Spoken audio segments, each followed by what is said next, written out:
The following program is rated TV MAL. It contains strong language and is intended only for mature audiences.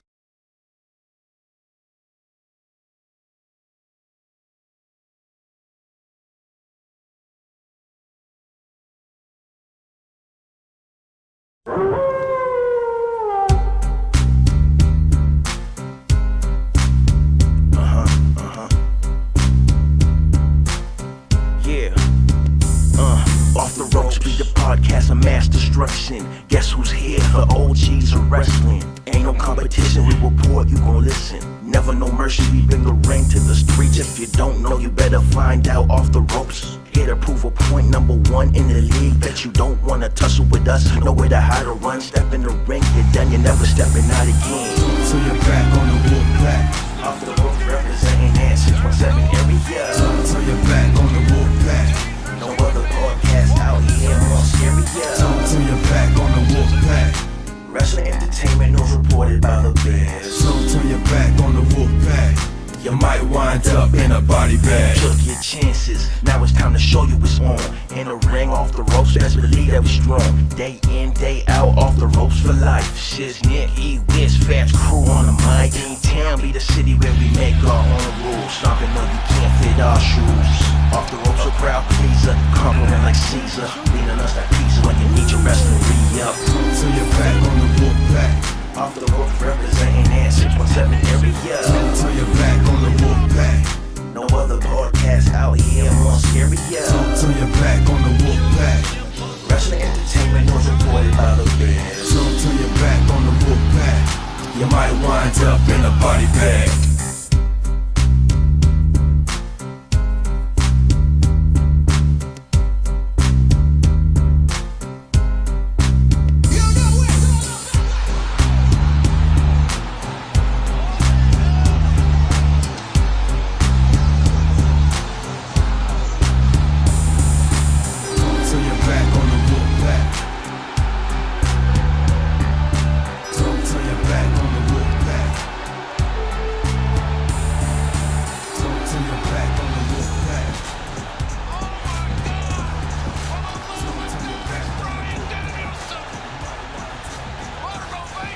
Welcome back. This is the Fallout episode. Welcome to Off the Top Rope Podcast.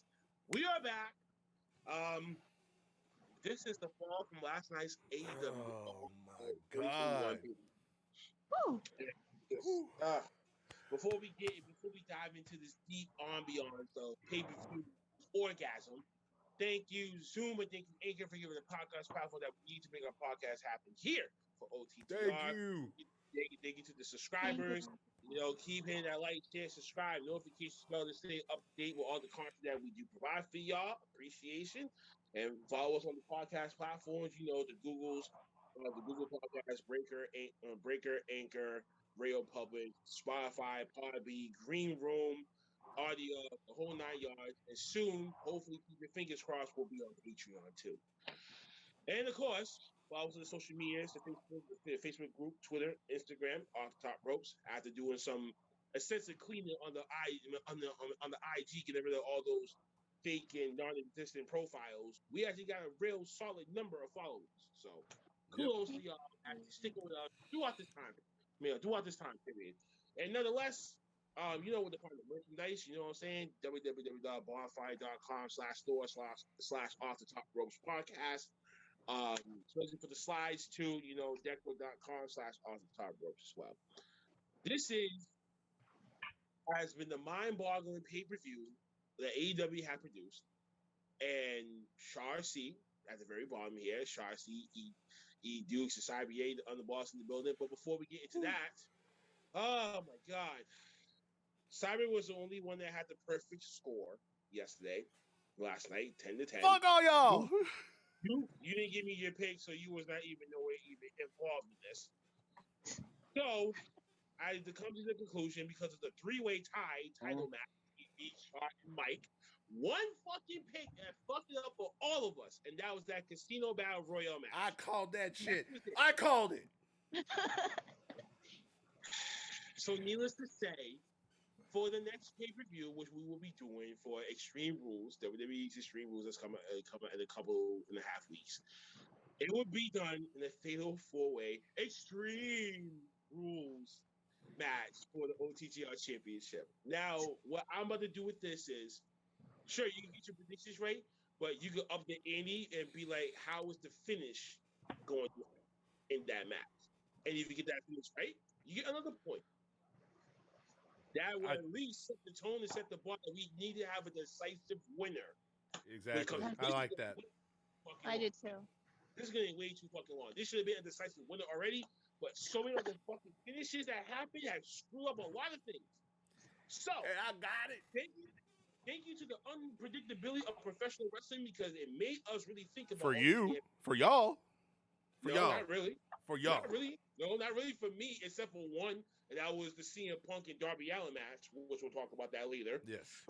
That gave me the most conflict of shit. This could be the one that I just might lose if I pick the wrong thing, but what's Tony Khan thinking? But nonetheless, Cyber's here, E-Dudes is here, Sharcy's here. We in the building. Go ahead, man. Just before we get into the card, I'm I'm mind blown. I'm pretty sure some of you guys will have a lot of shit to say. Let's get it out of our chest now before we get in the fall down what happened last week. Okay, I'm gonna go ahead and start on this. Okay. I know. First things first. I got a perfect score. I should have been champion. Just get that out of the system right now. Why do I got to get it out of the system when you already Because saying I want it? you saying You're shit in the already bubble, saying and it. then I'm gonna you be will riding make this the wave back until I and get that title on my shoulder. You should already I'm know like, this. you Don't and even. you. Nah. No, There's gonna be. listen. You know, Mike. You know, you and Mike are gonna be stirring up the most shit when it comes to this thing, and I'm just sitting there in the background. I'm like, this is the one that I can do. Hey, there's gonna be a new head of the table for OTTR. So wait till that time comes. Oh You better count my your blessings in the god. next 2.5 weeks. You better count your blessings in the next 2.5 weeks. We'll find out that. Hey. But Okay. go ahead, So man. anyway, I'm going to admit this is the first time that I have bought and watched an AEW pay-per-view since they started. Because I was not 100 I was never really 100% on board because I felt like some of the most of the WWE fans. You stop eating. God damn, I can hear him. All right, come on, man. Okay. We've been through this shit already, man. Don't do that. Yeah. Go ahead, son. Okay, so I was one of those WWE fans that felt like a lot of people who couldn't cut in WWE, a lot of people who were friends in the indie scene were just starting this company, you know, back when Chris Jericho jumped in. So I was more of a person watching from the outside looking in. Last night, it was a very definitive pay-per-view for me. Very definitive because now they're showing that not only can they do good storytelling in the ring and put on good matches, but you're also seeing that they're actually giving the wrestlers the creative over what they do in the ring and outside the ring. And It's that more like a partnership. Wait, Yes. hold on. It's definitely more like a partnership. You can't give everyone creative fucking Yeah. freedom, but you gotta have at least some stern point in my okay.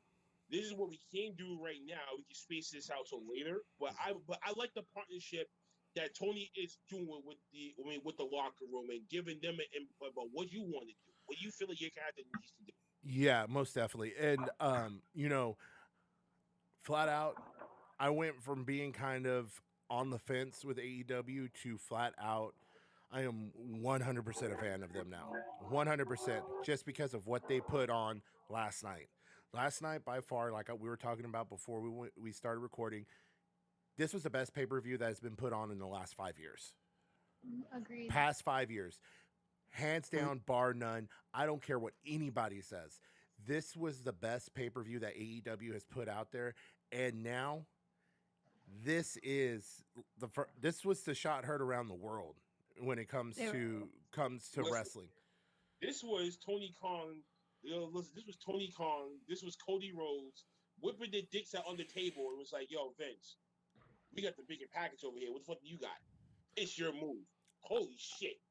Vince is definitely livid after that morning conference call that he had at the emergency meeting with the writers. And that's when you know shit's gonna hit the fan tonight on Raw that you're gonna see some shit.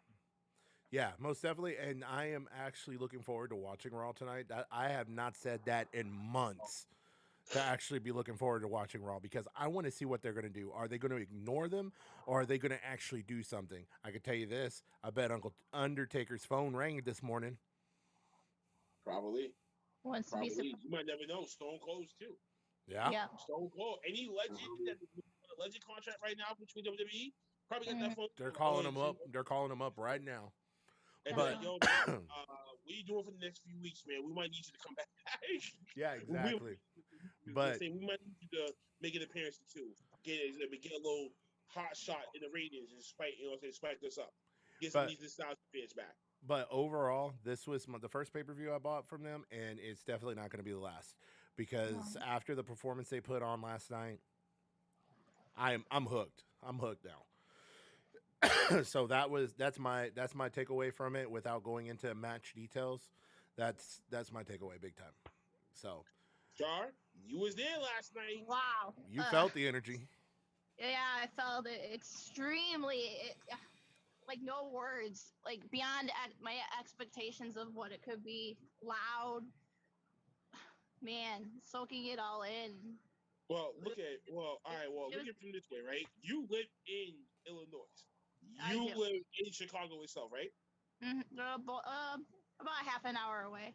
Okay. So from that already, Chicago is a pretty tough place for wrestling to get over. And that is the second biggest market in professional wrestling besides New York. Yes. So you can get it over there. AEW is never going to make that move to New York. And they can have a solo sold out crowd. Oh, they will. Great match card. And they can tear the house down from there. You know, Madison Garden, they're going to call their phone. They're going to call Tony's phone and be like, what's going to take for y'all to come in to bring us that type of atmosphere? Absolutely. And that's what's going to. And already, Tony Khan's talking about going overseas already, too. And they're going to start hitting the WWE's terrain. The UK, especially the UK, loves AEW right now. They are fascinated with and they would do a series of tours over there. They can make a killing over there. And did you see that NXT UK is going to be dissolved? Yeah, I heard that. So, I mean, it is sad. It is sad. You know what I'm saying? I mean, Ilya Dragunov's whole title win is basically going to be for nothing. Exactly. But yeah, go ahead, Sean. My fault for I mean, we were having that, like everyone's been saying, we were having this talk. I had this talk with like my uncle earlier about the show last night, and it's like AEW is like the A game right now. Like the storytelling, the promos, like fan reaction, everything's going their way. Like they don't treat their fans like idiots at all. They listen. Like, what do you want? Like, we'll give it to you. Like, no false finishes in matches, no rematches galore. You know, the same stuff. Like, I don't even know where to start with last night's show, though. Like, well, with what you were saying earlier about Wait, Simon, wait. I'll tell you one thing right now, right? My younger cousin, he was a wrestling fan. He was a wrestling fan growing up, especially in the Attitude Era or something like that, right? Then when that kind of went sideways and certain people had left and the product had changed, he had stopped. And he never went back since. I told him Saturday night when we was doing the episode, I'm like, yo, you gotta watch that AEW All Out pay-per-view tomorrow night. Just, I'm telling you, cuz, if this doesn't spark your interest in professional wrestling, then I totally give up. That means it's just a lost cause. I'm not doing it again, whatever, right? Yeah. He calls me today. He was like, he's like, I seen that text. I was like, yo, for real, watch that pay-per-view last night. Like, if you don't feel what I felt and you don't feel insulted by what they're bringing to the table, then let me the fuck know. So he's like, all right, I'll check it out. So I'm hoping that he really does seriously watch that pay-per-view from last night and he called me. I'd be like, you know what? Wow, there's a new alternative out there. Man, I like this shit. If you call me back saying that, I'm like, yo, I brought my younger cousin back into wrestling and made him a fan again. And that's the shit that AEW, but All Out, the pay-per-view had done last night. If you were a live fan, you became a fan that night walking out the joke. Or after watching the pay-per-view, you was like, all right, I'm in. Yeah, based off the show last night, that's the reaction I've been hearing a lot of from last night. Like everyone's like, everyone's like, I'm done. Like that show last night, like turned a lot of people onto AEW. Getting a lot of new fans and gaining a lot of lapsed fans. Yeah. Yes, and even fans of people that are currently there, they're like, I want my favorites gone. I want them to leave. I want them to go to AEW. So it's like it's so telling. It says a lot about Yeah, most about definitely. where it is. Sabe, you was going to say something before I Okay. cut you off. Yeah, you were talking about like there was no botch finishes or anything like that. I don't know if the MJF Chris Jericho was a botch No. or if it was scripted, but I Oh. think that was scripted. I think think that so, was too. Sting and Hogan Starcade 97 joint right there because I thought about it. I'm like, there's no way that they're gonna end it like that. And then No. the second referee, but I don't want to get in depth in that. yeah, We'll yeah, talk yeah, about yeah, that. yeah. Yeah. All right, let's Dukes. not do that right here. Let's All right, Dukes. Dukes, go ahead, man. And like I said, you better sit up and sit in a chair.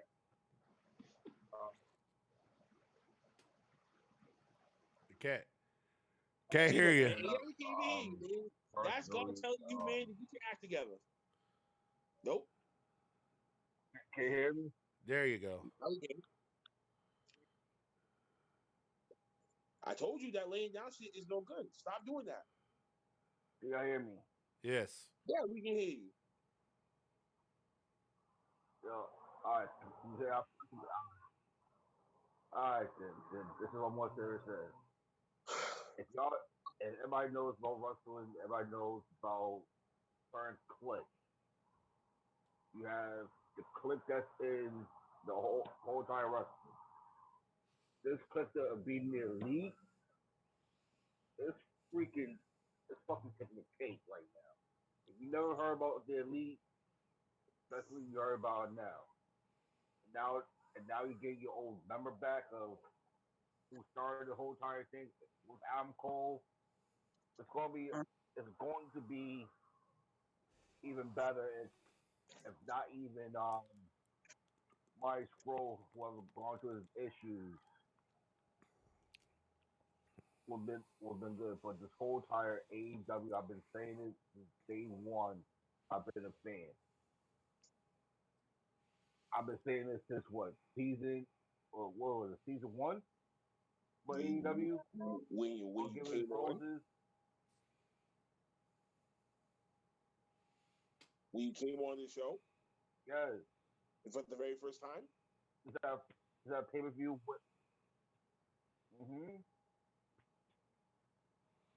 I think I know what you're talking about. We were talking about that first. I think it was season. Yeah, I think it was season 1 you, because it was me, you, Uncle Fat, that Young first Blood, his interview wife. that me and Fat.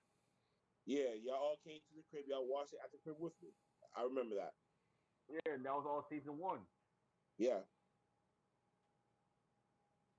And then that's when we was like, yo, we all became fans from that moment on. I became even more of a fan just because of what they've been able to do. Like, yeah, there's gonna be some top of the moment. They're gonna have a couple of hiccups, but they're new. And what you're able to see from this interview, I'm gonna say this as a wrestling fan. If you have a hatred towards AEW, watch that pay per view.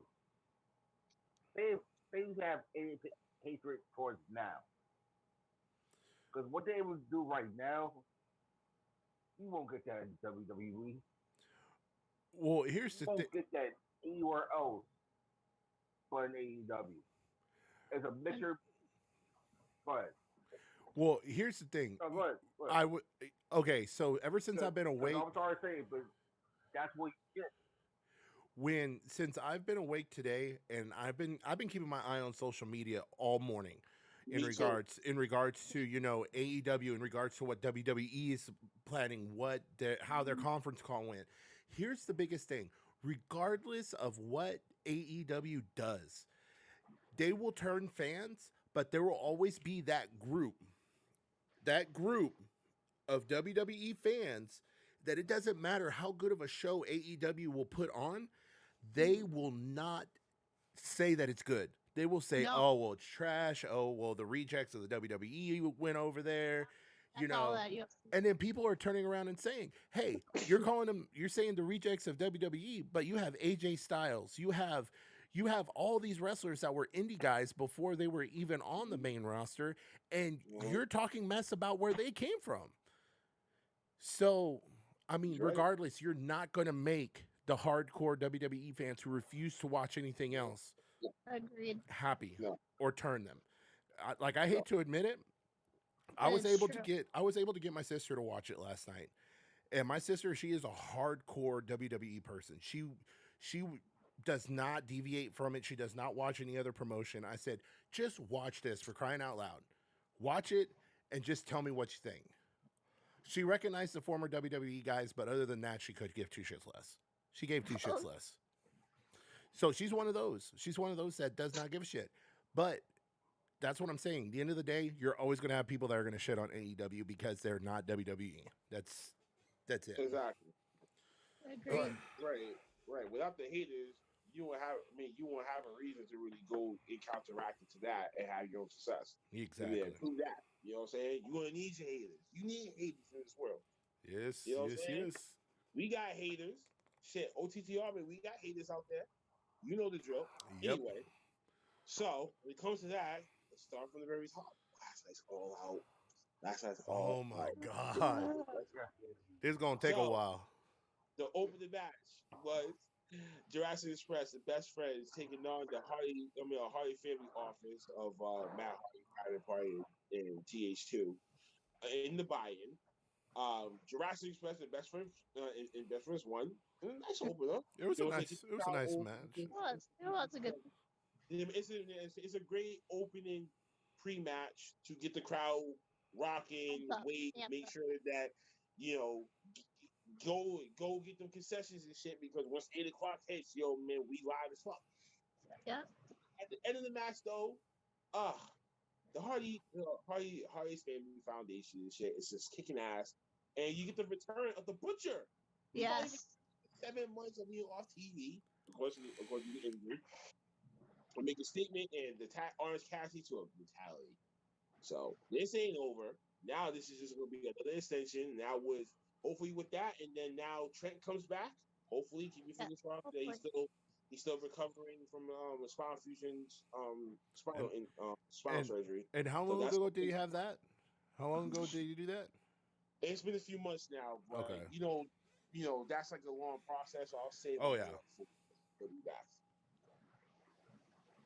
So that was the buy-in. So I thought with the match, of course, we all know the babyface were. I mean, it was going to win. There ain't no better way to open up a match than having the babyface win. Yes. Oh yeah. Which was the whole structure of the card was, I would say, was 95% perfect. Yeah. 5% obviously, as I'm gonna say, Big Show and QC Marshall, that should have been earlier on. And That should have been the first match. Definitely agree. That I didn't need to see that late in the card. I was expecting that maybe in the earlier opening card. But Yeah. That would be a squash match. let me say this: I can kind of understand too why Tony put that match toward the end, because he needed to be able to control a match just in case some of the other matches went over to their limits. Like there was a 60-minute match, I think.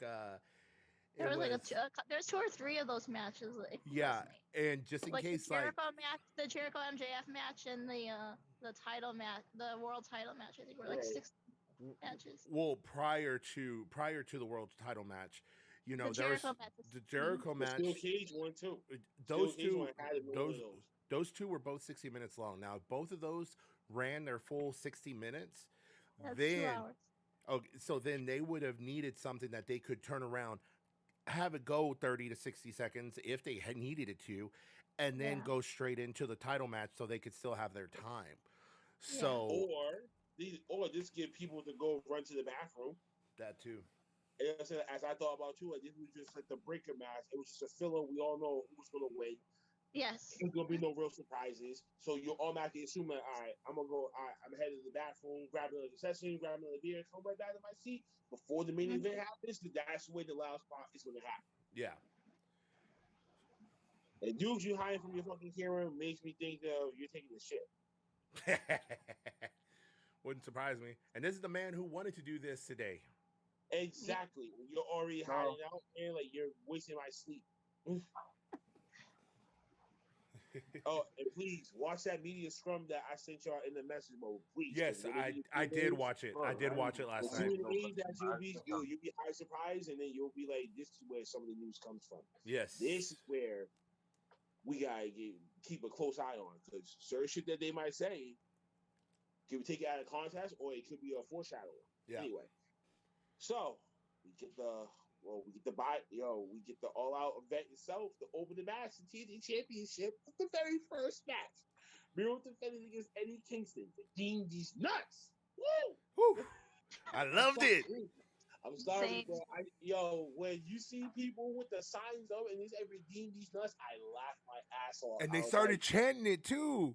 I was like, yes. And they had the shirts. And they had the shirts too, which I was kind of surprised that Charlie didn't. I was wondering, you didn't even get one. There wasn't any. Surprisingly, there wasn't really that much superstar merch there last night. Like the only superstar merch that they had was like a whole bunch of CM Punk, CM Punk shirt, and CM Punk shirt and like a Brit towel, but like nothing really. Wow. Well, because they were having a lot of new merch launch today, and I think that might have been the reason why they didn't have too much merch. Too. So there wasn't really much there. Which I told myself this morning, I was like, I gotta buy myself one of those damn shirts. Not that I thought about it.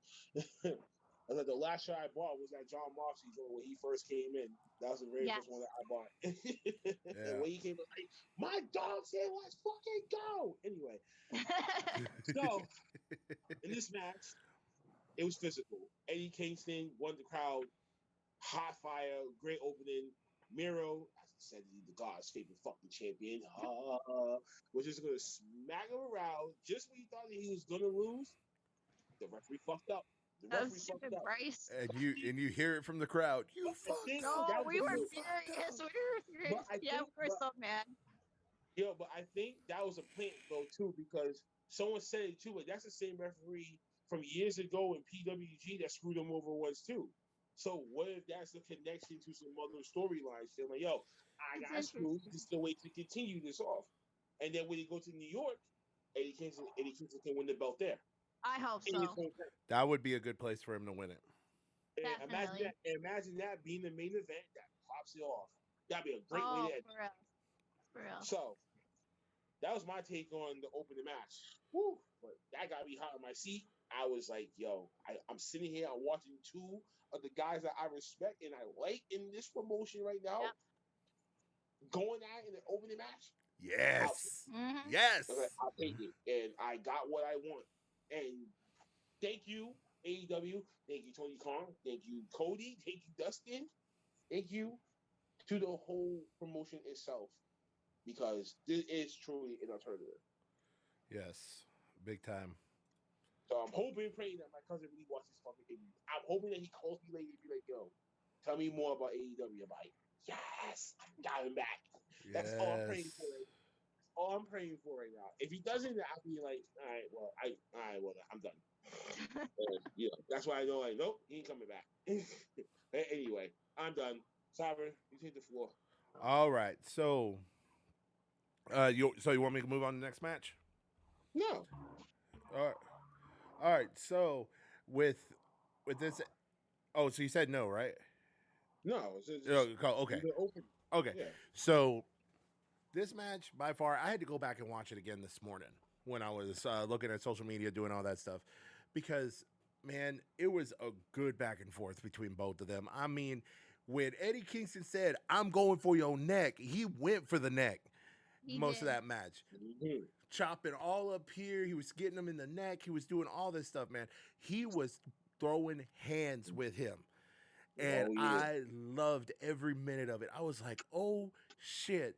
Is he really gonna do it here or is he gonna get disappointed? Either way, I'm happy with the way the match ended.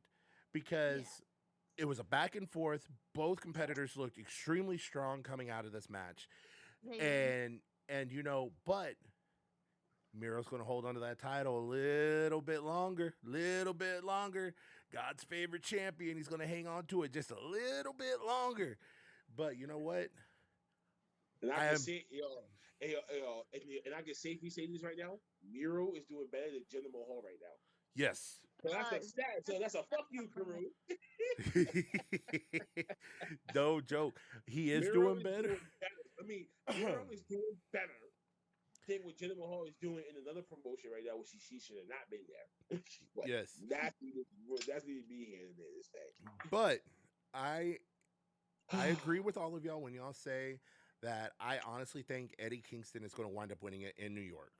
I think so. I think he is too, but the only thing that I kind of don't I firmly believe that. yeah. The only thing I don't like is how they're customizing the TNT title every time it changes hands. Darby Allin, he had the blacked out one. Mhm. I find And that then, pretty cool. To really be honest with you. like, You're not changing the front plate. You're only changing the side plates. Like WWE does with every other champion holds them. You always see them side plates always being interchangeable, being different. That's yeah, customized for that person. yeah, Right? yeah. I feel Okay. but I feel like it's cool, especially for the TNT belt. Just don't do that to the AEW one. No, the The No. AEW, AEW it's with this fucking don't try to do mhm. No, like no, when it comes to no. this TNT about to be TBS title. I can see that being like one of those belts that I can feel like it's a personal source. You'd be like, yo, that's one that you're gonna want to buy for yourself later on if you low key thinking about it. It's a marketing strategy. Yeah. Yeah. It's all about marketing and branding. Oh, I As can just imagine. we do here. You know I what I'm can saying? just imagine how Eddie Kingston's is gonna look, and I think that would be the Oh, one I'm gonna buy. with some New York Oh, Mets logo on like the side of them joints. Oh my god! I Imagine the baseball team, the New York Mets carrying one of those belts. I live That in would give it so much Texas. publicity. I live in Texas, and I would buy that belt because I'm telling it's you, man, gonna it's all look about good. marketing strategy. It's all about marketing. It's gonna look good. But anyway, I got to give props to both of these guys. It wasn't Eddie Kingston's night, but his night's coming, and it's going to be coming in New York. He's going to win the title there. Miro, once that happens, I honestly think that this is when he's going to try to make a push for the AEW title. And bringing his wife involved Yes. as to get his ass back on track. Yes, As exactly. he portrayed in his story. Exactly. So if they stick to that story, then sooner or later she's going to show up, and I believe that. All right. E Char? Dukes. Oh, Char? Okay. Char. yeah. Oh, I agree. It was a very physical, hard hitting match last night. Like Eddie did like what he said he was gonna do. Go after his neck. Miro did a great job with the physicality. At the end, it's the ending. It's the ending that's gonna like we were talking about it last night too. It was like the ending of that, like especially after the match was over with Eddie confronting the referee. Like he wasn't very happy last night. So oh no. when he wins that belt in New York, that place is gonna pop. Like it's gonna erupt. Yeah, I seriously felt that referee wasn't playing. Because someone pointed that out, like, that's the same referee from years ago that screwed him over a match here. And those are shit I'm like, coincidence, or is that really a plan to Or they're continue going the to play story? at it. You know what I'm saying? Or they're gonna play off it. Yeah. Which I think that'd be the smart move for them to do. Definitely. Dukes, you next.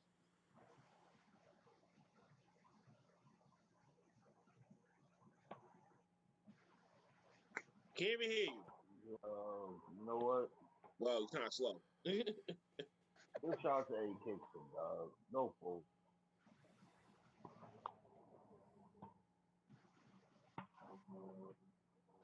Yo, can you hear me now? Yeah. Yeah. All right, give shout out to Eddie Kingston because you all gonna sit back and think about like, yo, he should deserve a title. He deserves the title. But you all kind of figure right now that it's still gonna be playing out even more. Take a look at some of these matches that you all step back and be like, yo, you know what? This person deserves that title shot. Like this person should have won this title. And plays all his horns so that them will actually win the title. just like later on we want to talk about it. Um, about the Lucha Bros. How many times they have won against Young Bucks and never really won that title, and actually win it. They actually won it last night. So, for my opinion, I agree with y'all. You know, win your hometown state, hometown born and bred.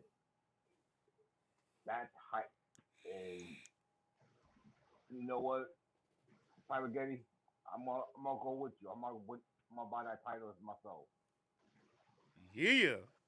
because See, the New York bred, Definitely. it's all that about title's gonna marketing. look Yo, if so they make it, lovely. if they make this shit look hot, like And people will buy it. Yep. and They on will. top, and on top of that, and Shit, on top of that, I'm carrying that shit walking down the goddamn street. Mm-hmm. you take a look at it. That's kind of still what WWE did. Back in the attitude era. It's no bull. I'm really gonna break this down real quick. That's so that what WWE. Cause remember how Edge had it with the rated R, Cena had it with the flag, the Miz had his with just the M. Stone Cold, Rocky, all did the exact same thing. Mhm. So why not these superstars have their own? Look so much Marketing is better great. when they have their own style and their own flair to a championship. Being these So that nuts. way when I, I hate Nuts. Blackheart, but that's the best way to do it. And that'll be a best title for him too. We need the title. And that'll be the best. That'll be one of the best things ever that's gonna happen at AEW. Overall, great matchup. But but later on, I really do see, like y'all heard said, Lana coming in this storyline, but also see, and it's something that's really playing with me to the point where I really do see, Bronson Reed costing Merrill the title because like he like remember when if y'all remember when Merrill when Bronson Reed got released, he really did keep at the mirror and want to go at the mirror. So why not have Bronson Reed was gonna be Jonah Rock come to AEW and have that matchup or later on make it a triple threat. I don't think they'll make it a triple threat. I think if he Just does saying. show up to AEW, it will be before he has his match against Eddie Kingston, just to kind of squash that out. Because I know Bronson Reed had to have already finished his 30 days because in NXT it's only 30 days of a no compete. They don't have a full 90 like on the main roster. Mhm. So that he's already served. So I think it's only a matter of time. If he's going to go to AEW, it'll be a matter of time. And even then, I think that Miro match would probably take place on an episode of Dark, because nothing's really going to happen. They're just going to throw Or hands Rampage. or Or Rampage, yeah. Rampage. And it's going to happen in one of those two places, and it's gonna be a squash, and then he'll roll into I the don't match think with it's Eddie gonna be Kingston. the squash. I think if it was on the dark, it'll be like 10 minutes worth. But if it's on Rampage, it'll give me at least 13 minutes, and you can fit a Yeah. lot in that in 13 minutes. Yeah. Especially if you want to put that as a main event, then 17 minutes because you got the commercials too. Yeah. Yeah. So, All right. So dude, you finish?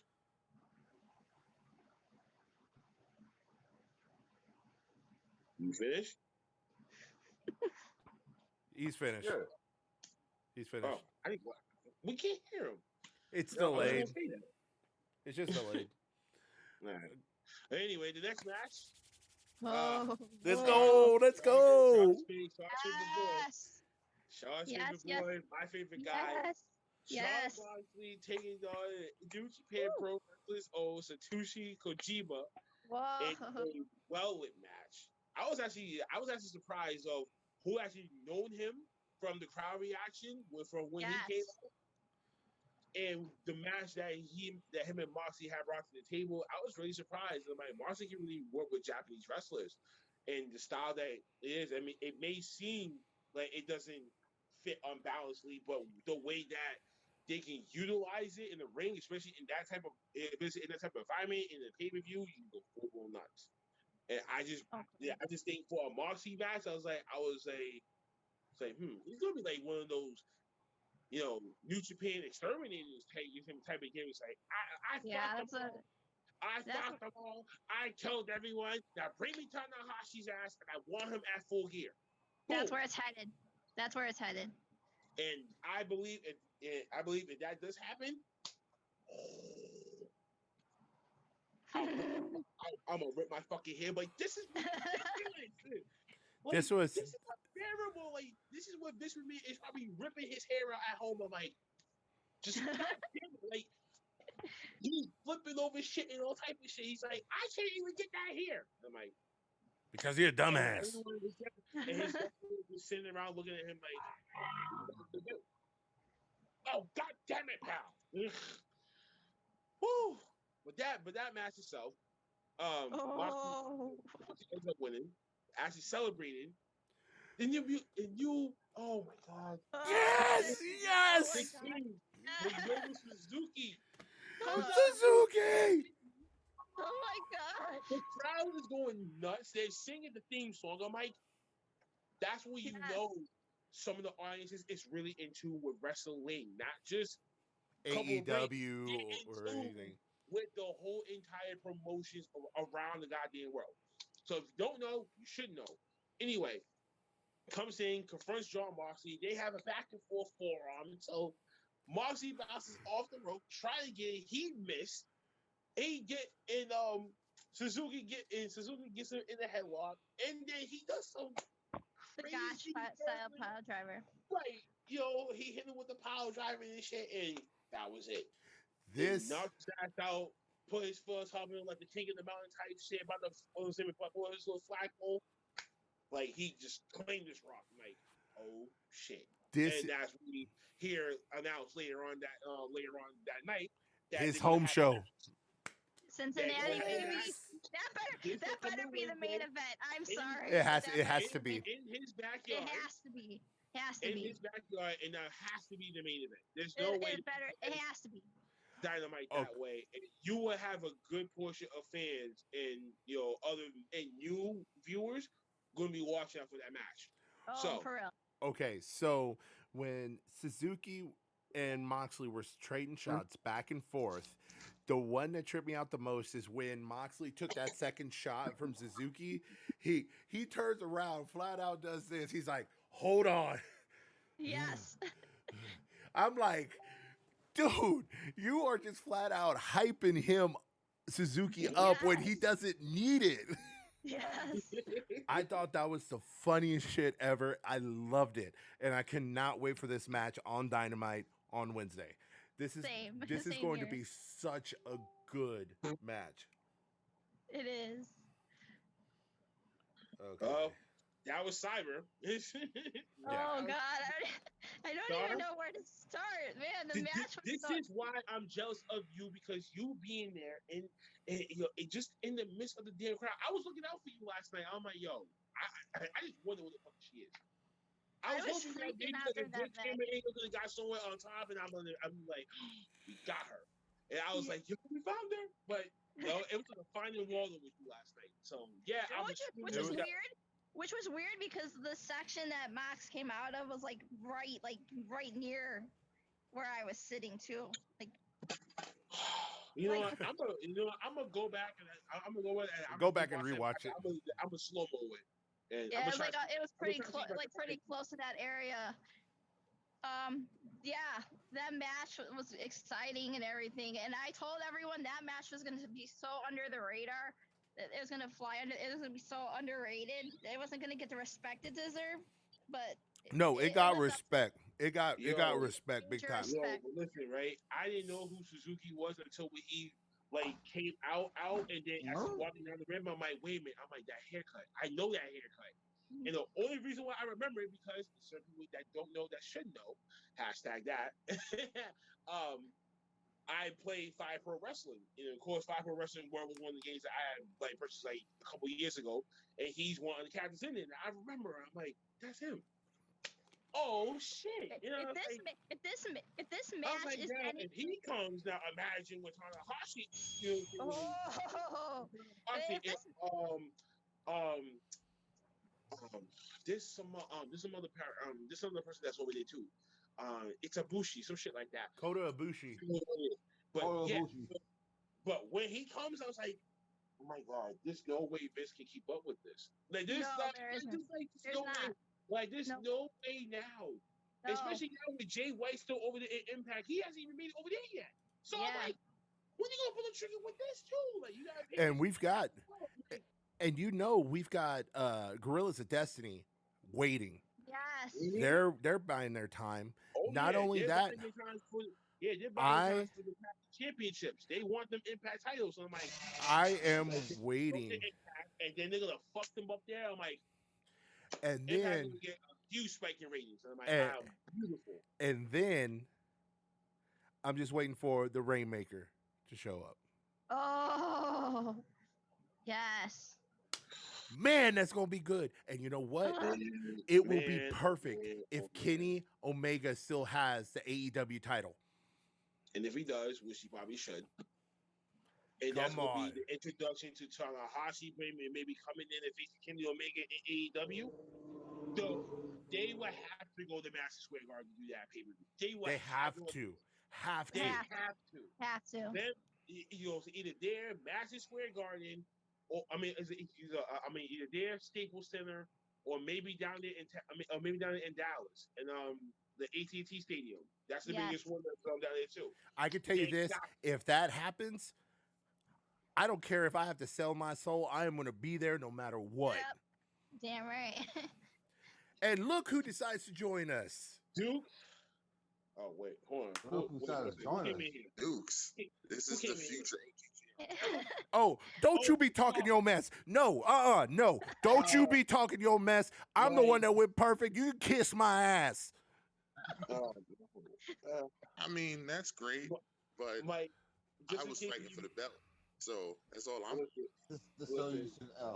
Listen, as far as we're concerned, it's gonna be the four of us in the Fail 4 Extreme rules where I stated where you can get your predictions right, but if you get the finish right too, you get an extra point.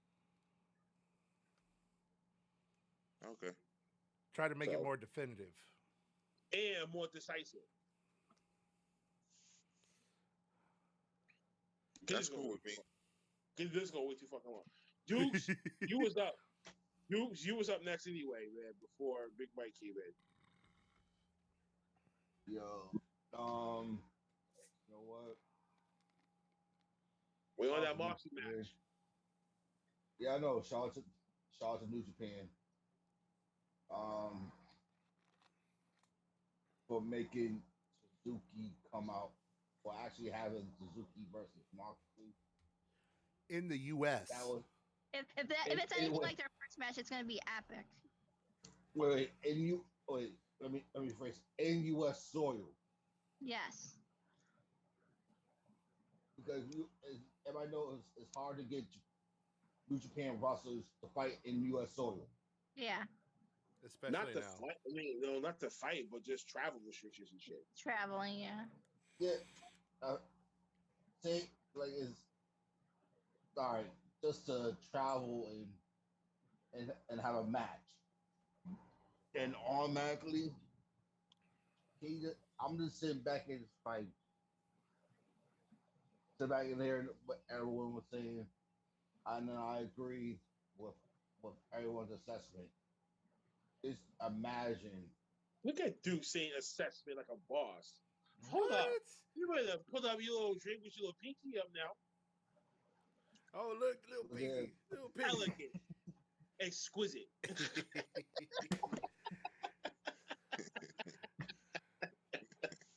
That's good right there. That's good.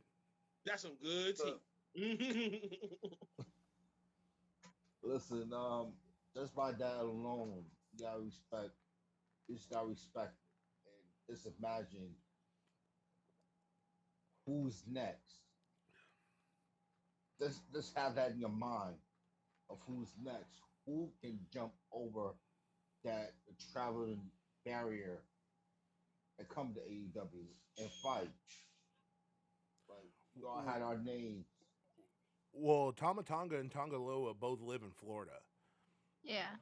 So they travel back and forth. They go weeks at a time, and of course, they have to do the quarantine thing whenever they come back. They have to quarantine for 14 days before they can go and start venturing out again. So if I'm not mistaken, I think they're back in the states already, but I don't know for how long. But it's only going to be a matter of time before they pop up on one of the shows.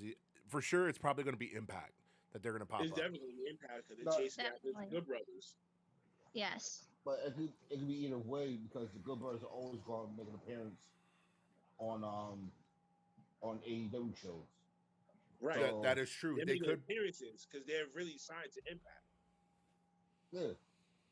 So either way, they could probably make their appearance on they could probably make their appearance on Impact, probably challenge the Good Brothers, and probably stalk them on AEW. They'll go That's what both I did. places. I can see them going That's both what I places. said. That's what I Yeah. did. Just no, just so they know we're going for a tag team title. Like everybody, like come on, we all sit here just knowing like this is something that we love. Let's sit there and see so many wrestlers from different companies going at it. Yeah, Just have our mindset flowing, have our juices running because like just to see this type of style. World War Four. Wrestling edition. exactly.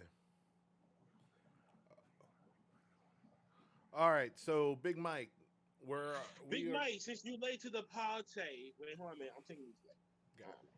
Big Mike, since you were late to the party, we were just on technically the third match.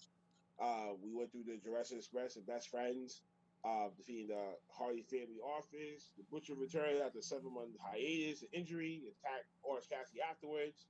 We went to the full card TNT Championship title fight. Miro getting over and he's hitting a wild open big slap of big meat that I am still back got got some how I feel about both of them and got what I want in that match. I'm feeling completely fucking satisfied. And then we was on the John Moxley and Satoshi Kojima match. And now you got the king. Yo, Suzuki coming out, trying to go one on one. Moxley ended up going down. Now this crazy ass match.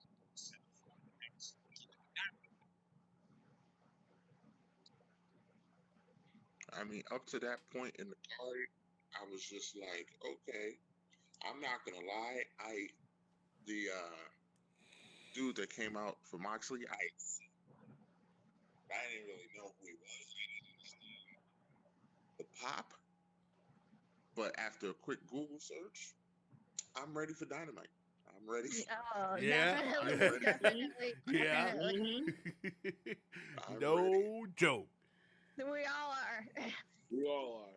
Yeah, That has to be the main event. That has to be It the has main to be. event. and There's his For no way hometown, we of can. course. homecoming show, this got to be the main event. It definitely does. And I was pleasantly surprised at how good the Miro Eddie Kingston match was.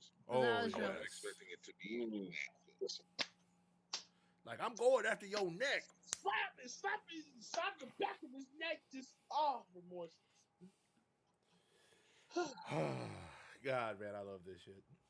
My God, it is so great to be a wrestling fan again. Yes. It really. I love it. I miss you so much. But the next match, though, I gotta give praises to both these women. For the AEW Women's World Championship, Dr. Britt Baker, D. excuse me, defeated Chris Statlander to retain the title. But Yes. you gotta give credit to both these women. Both Yeah, these women definitely. deserves a fucking round of a fucking applause. I fell in love with Chris Statlander now more than what the fuck I did before. she completely changed her dietary. She completely could change her moveset now, and her psychology in the ring is so fucking better than what it was before. Now I'm like, oh shit. Now I see why Uncle Fats picked her in the first place, and I'm like, you really picked her? Like, I get it, but she's just not there yet. But she will be. She will. People Let put out on her, and she will be. She'll hold that belt sooner or later. There's no way Tony Khan's not looking at it and like, yo, we got a following behind this person too. But later on, will we need a Oh, baby face? yes, She's gonna be one of the top ones next to Thunder Rosa. And now that's yes. we're gonna go further on into the car, which I'm not going to reveal anything else. So Okay. Here's my thing. I love the match. Both these competitors put it out all on the line. I am wait a a minute, fan. and one more thing too. Good. And the fact was that the Easter egg of that match was Britt Baker hit the fucking Panama Pinball City. I was like, Sunrise. wait Mm-hmm. a minute. I'm like, wait. And then coincidentally, if you looked at Adam Cole's last match in the NXT 36 when he was doing the whole yeah. ball to the mouth, Yep. I'm like, that's Britt. I'm like, that's Britt right there. I'm like, they know. They know. Exactly. Like this is like they know this is the Easter egg. Something's gonna fucking happen. When I seen that spot, I was like, game over. Because you know Mic what drop. We done you here. just to kind of go sidetrack here just for a brief second. Did you know that before that NXT pay-per-view, that Friday before, Adam Cole was at SmackDown and he was there to talk to Vince McMahon in Mhm. regards to signing a contract to go onto the main roster. He was. The make or break part of the deal, because they even said this in that post interview, is that pretty much I love Twitch. streaming on Twitch. I don't want to quit that, and I'm not going to quit that. That was a deal breaker for Vince McMahon and the WWE, and that's the reason why he walked. That's why we saw all these Easter eggs popping up at NXT Takeover, and then earlier before he debuted during this match. That's why we saw these Easter eggs. The only spot I did not like in this match was when Statler went up and tried to do a superplex off the top of the turnbuckle with Britt Baker, because she actually almost. I'm surprised that Britt Baker didn't get injured from that, because that you could clearly tell didn't go the way it was supposed to. Because when she started banging on the mat, acting like she was trying to get the crowd up, that first bang wasn't because she was trying to hype the crowd. It was because she fucked up, and she could have hurt somebody. Now I understand she changed her move set, she changed her ring psychology, she did all this other stuff. There's still things she needs to work on, but I definitely see her being the face to hold the AEW women's title Right. later on down the road. She's still Yeah. a work in progress. Yes, She's big not time. there yet. As I said earlier, she's not there yet, but sooner or later down the line, she will be. Yeah. Actually, that's what I was reiterating when I said that earlier. Like, she's not there yet. Obviously, Britt is still on top of the goddamn world. Why kill that fucking momentum now? Yeah. No, you can ride this wave until good and ready. We need a babyface now. Now we gotta change hands. Yeah. Most definitely. But I could tell you this though first. I think Thunder Rosa will have a better chance of holding the title before she does. Agreed. Because she has way more hype behind her than what Chris does. Maybe. And the Maybe. only reason why is because everybody wants to see that rivalry renewed between Yes. Thunder Rosa and Britt Baker. Everybody Yeah, wants to see it. Yeah, especially after their match they had on Dynamite. Oh yeah. Everyone wants to see part two. Same Hockey's there. Everybody wants to see this again. Yes. Sorry, you on next. Go. Man, the women killed it last night. Like, it was shocking, but like we've all said, like that Easter egg of Britt hitting the move was like, we should have seen it coming. Oh, I loved it. Loved it. She pulled it.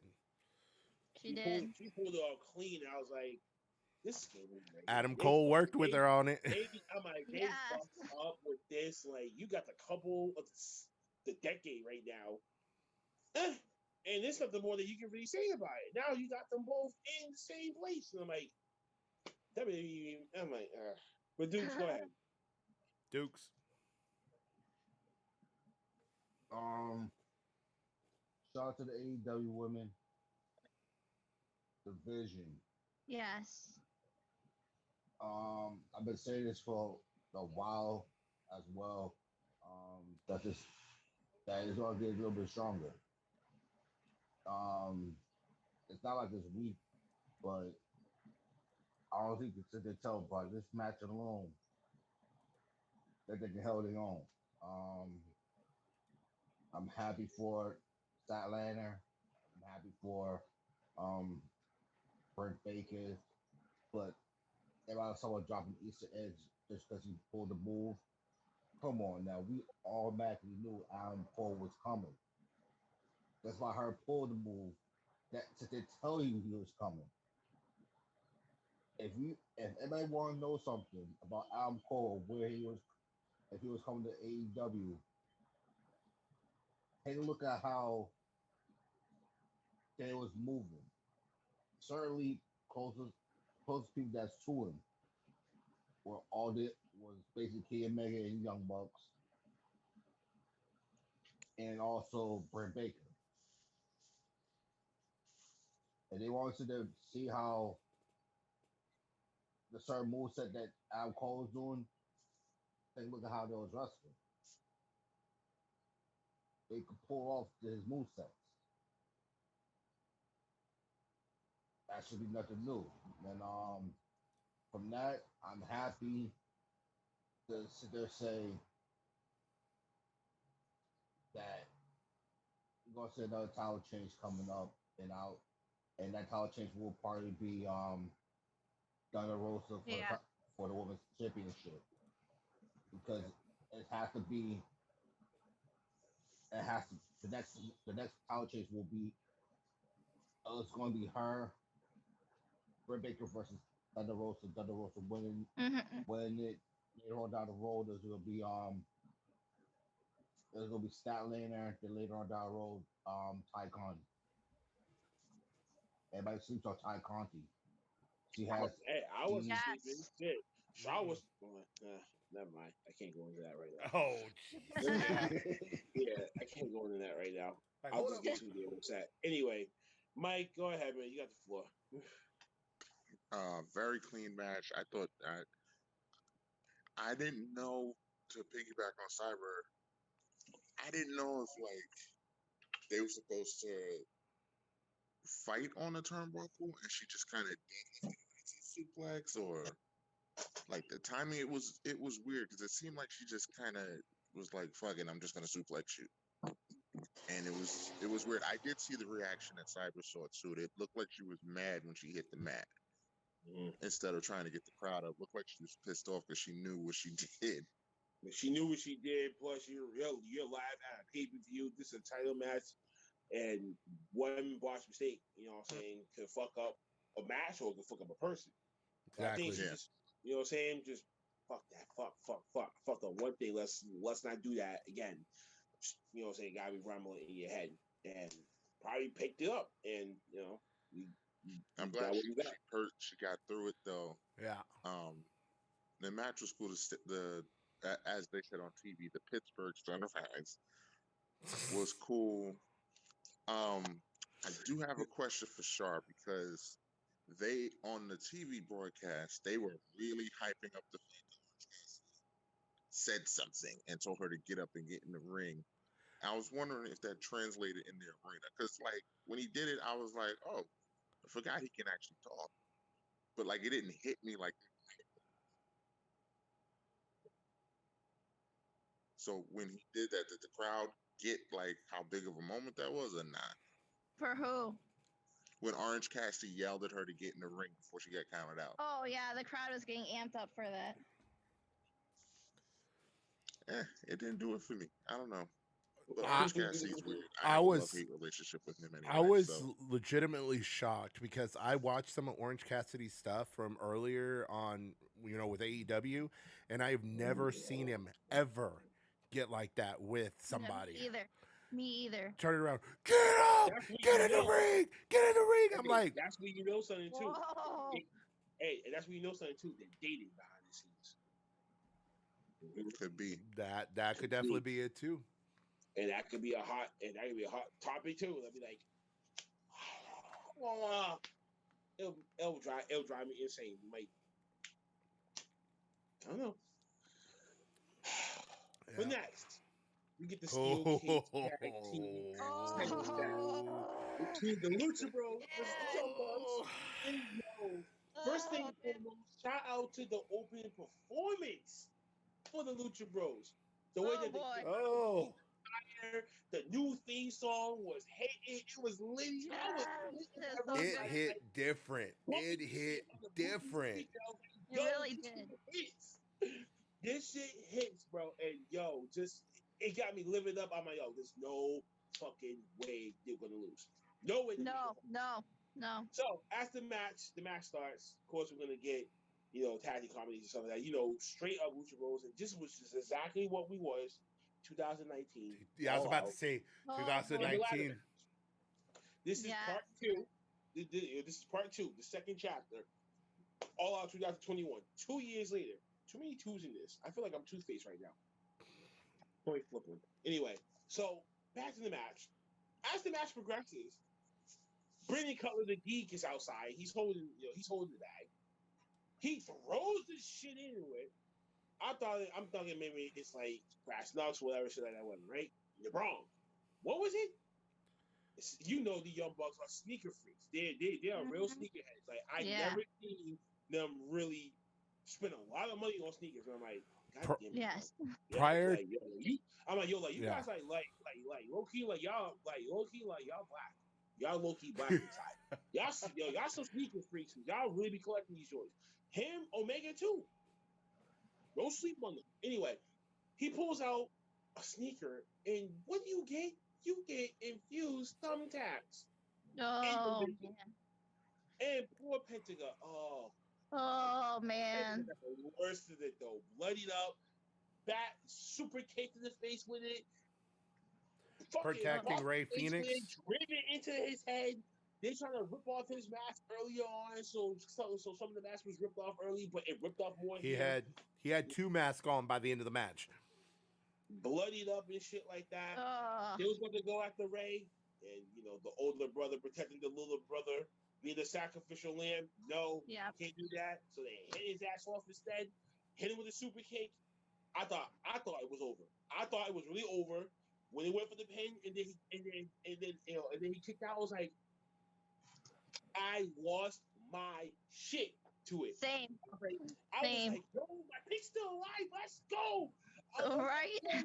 But not only that, I have a friend of mine and we had made this $50 bet on this match. So thank God I won my money last night.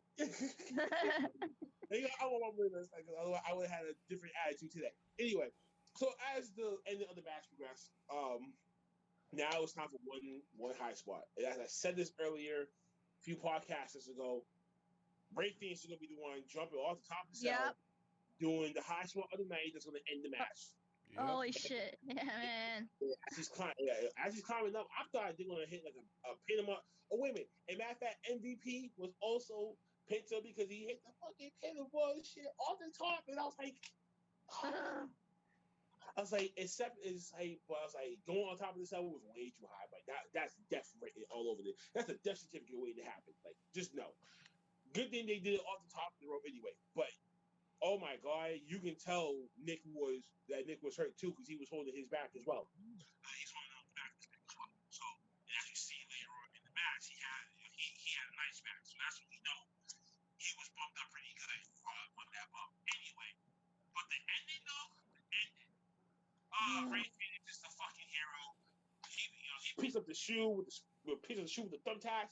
He's saving his brother with it.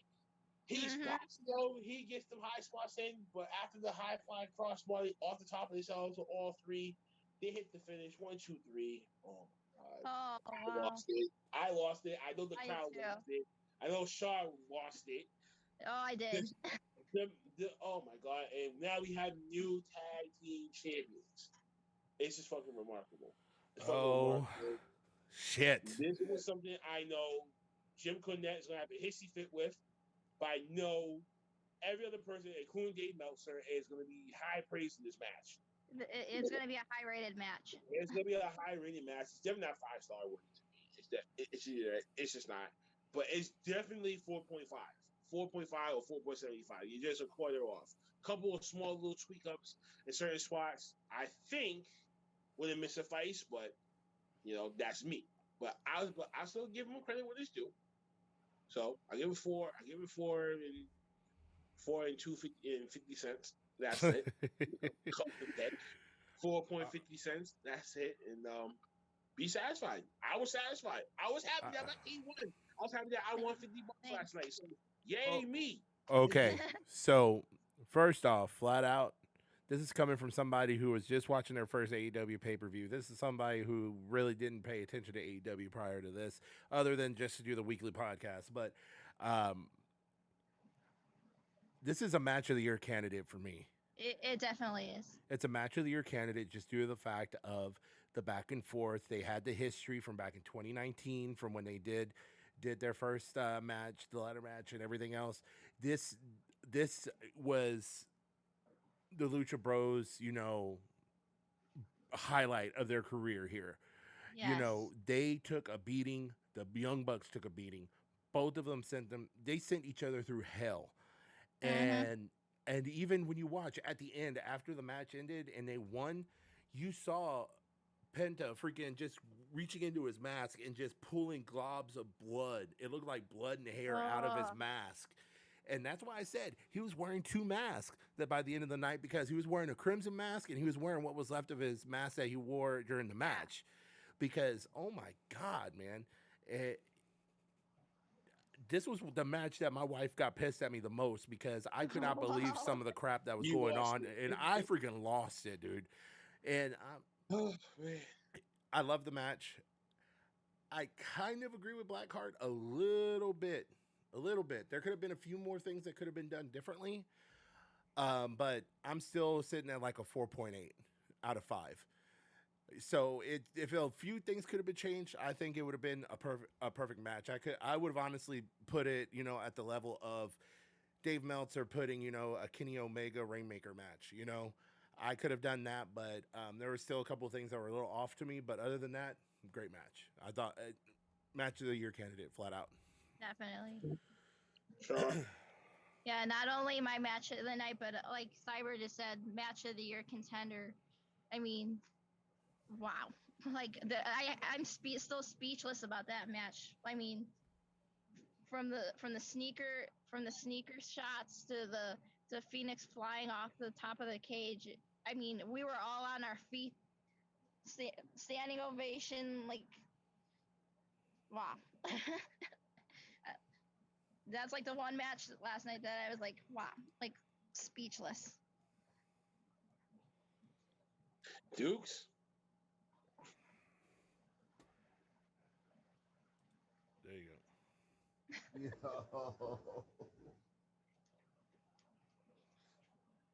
And why are you still laying down, Thank you, boys? AEW. Listen. Damn.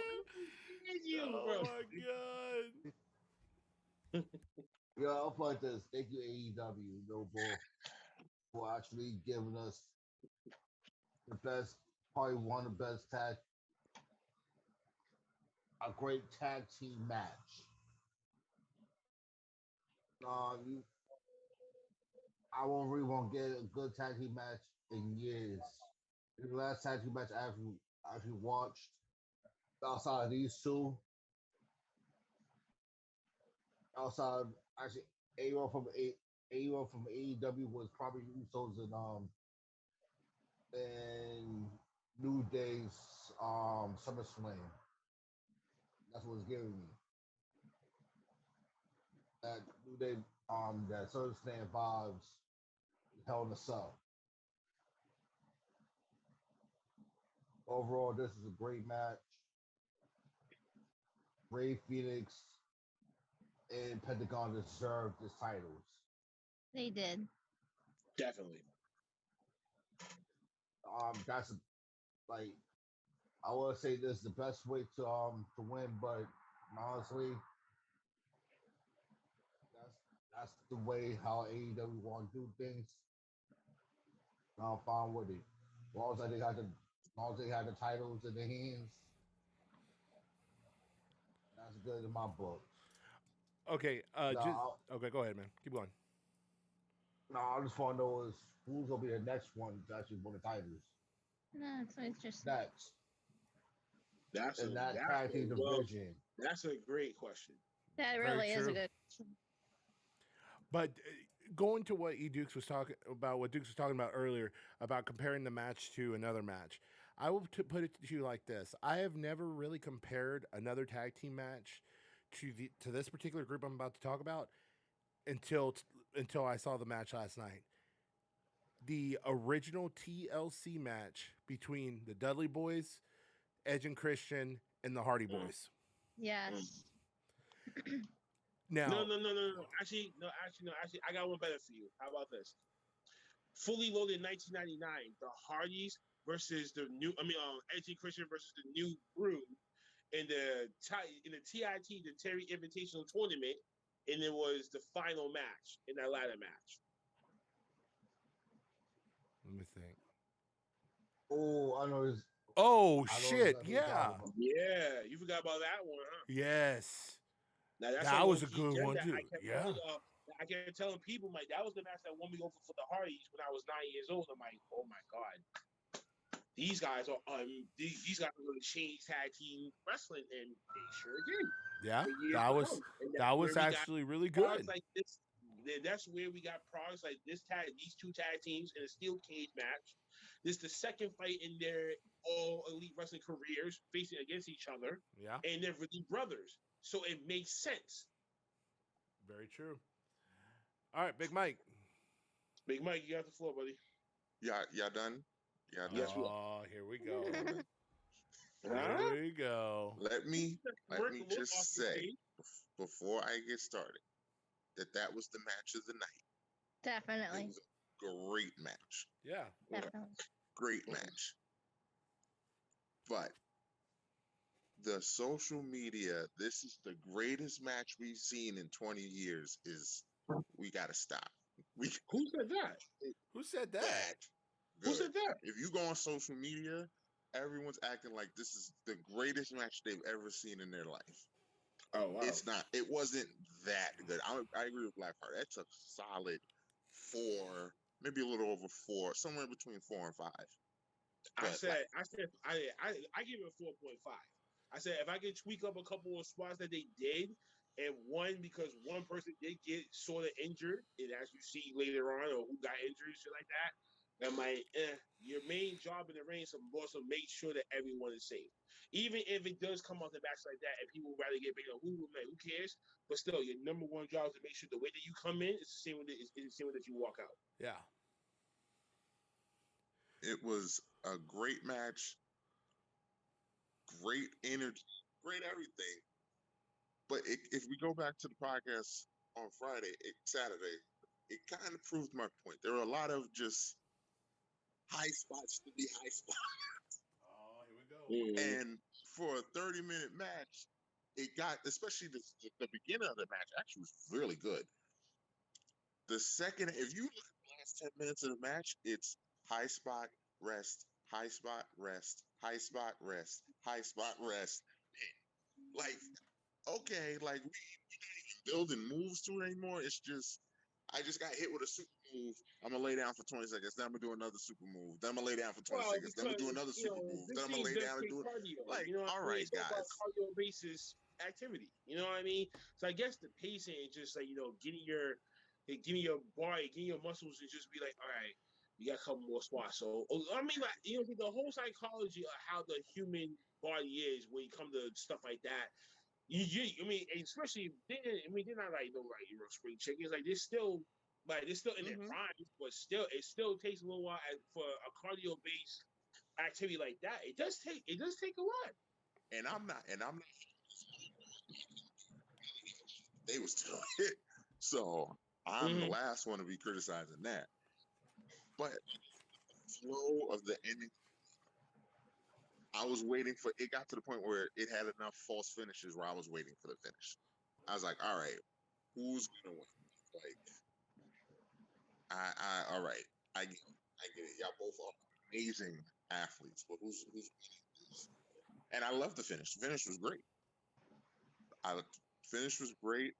It showed it. Young Bucks still look good. They still look very strong. It took everything to get them out of there. Mm-hmm. Very It true. built the because if I'm not mistaken, they haven't lost yet this year, right? I don't So think they're so. still No, What? they've Lucha Bros? lost. no. The Bucks. The Bucks. They haven't No, lost this year. no, they haven't really lost besides a couple of TV matches, but that was really it. Yeah, so for that to be their first like it took all of that to get First them big out. loss. Yeah. So all of that made sense. I was cool with that. It was a great match. I've seen better tag matches. So that's all. That's all. But listen, I'm not gonna rain on AEW. But last night was their night. Yeah. Last night was their night. They did what they were supposed to do. And that tag match was the match of the night. For real. Big time. Well, next, we hit the deck of cards.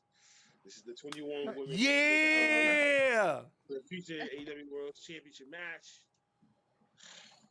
I called this shit. Ruby Soho makes her debut. And at the very end was the last two between her and Thunder Rosa, the jury of the heavy favorite. And when she hit the knee and when she fell off the apron, and, oh my gosh. Everything just Yeah. I felt like, damn it, me and Mike's about to talk some shit about this. And I was like, oh, God. I thought I lost when she hit the ground. I lost my breath when it came to that. Look, I lost my breath when it came to that. And it was a great, I mean, listen, it was a great match. I mean, it contained It was. people, but it contained some stories and, certain characters that's within the match. That's what's going to tell us where they're going to go. And that's the whole point of it. It's just like, okay, what's going to happen here? What's going to happen in between this new match? Especially the Chicago local that was in the match, Sky Blue. Charles, you know her? I don't. All I heard about her is that she's from Joliet, so it's like she's a local girl. See, so I'm actually kind of surprised that some of y'all didn't really know that. But I mean, she got a pretty decent pop when she came out. So I'm like, oh, so you might never know. You know what I mean? We gotta keep it further into it. But Ruby Soho comes out, new thing, comes up with the jacket, the Destiny AEW in the back. I was like, damn it. We knew that we knew that was gonna happen, but it was just when, where, and how they're gonna do it, and they did it here, and they did it great. Can I say the right person won? No, but I'll still give her credit because I think they're gonna save the Thunder Rosa and Britt Baker for later on. Yes, maybe they for are. full year. That's what maybe I'm thinking. For full year, there'll be a pay-per-view worthy match for the title. If you're gonna do something like that, do it for the pay-per-view. Because as we see, there's a pattern with all these Battle Royal Casino winners that get their title shot within like 2 or 3 weeks. So I think they're just gonna do that with Ruby to get her built up and see what she's gonna look like, how well is she gonna with the crowd, and test her out. We're gonna see the old Ruby Riott pre WWE. This is what we're gonna see in AEW. And you know what? This is what we should have seen in WWE. This is the person we should have seen. And just from her post pay-per-view interview, by the way, Blackheart, that was a damn good link to send in chat because I watched it. I loved it. I loved the commentary from Bryan Danielson, from Adam Cole for his reasonings, and then Ruby Soho when she came out and she started talking about her decision to go to AEW and everything else. It was great. You're welcome. Yes, sir. Now going back to my crowning achievement here of the night. Hey, wait a minute, and one more thing. This is what professional wrestling needs to start doing if they want to take themselves serious, along with the other professional sports that have this in the world. Make it feel like a fight night to me. Yes. This is why, like I said, for the whole Mark Henry Rampage main event split screen thing, I was like, that's perfect. you got someone that's respectable and someone that can get straight, someone that can just ask a good question, simple question, but you got these two Swiss Green ready to fight. That's what it needs to start bringing to this element of professional wrestling. They need to make it to a fight. E Dukes, wake up! Who, you passed out back there? Wake up! And he really sleep? His phone was going sideways. First of all, I told you, man, sit up and sit in a chair. Stop being lazy. Get your ass up. Okay, so just last thing I want to hit on about the Casino Royale. Overall, I do agree with you. I did take a shot in the dark because I knew this is the only way that they were going to be able to debut Ruby Soho into AEW that night. Is if she was to show up as the Joker in this battle royale.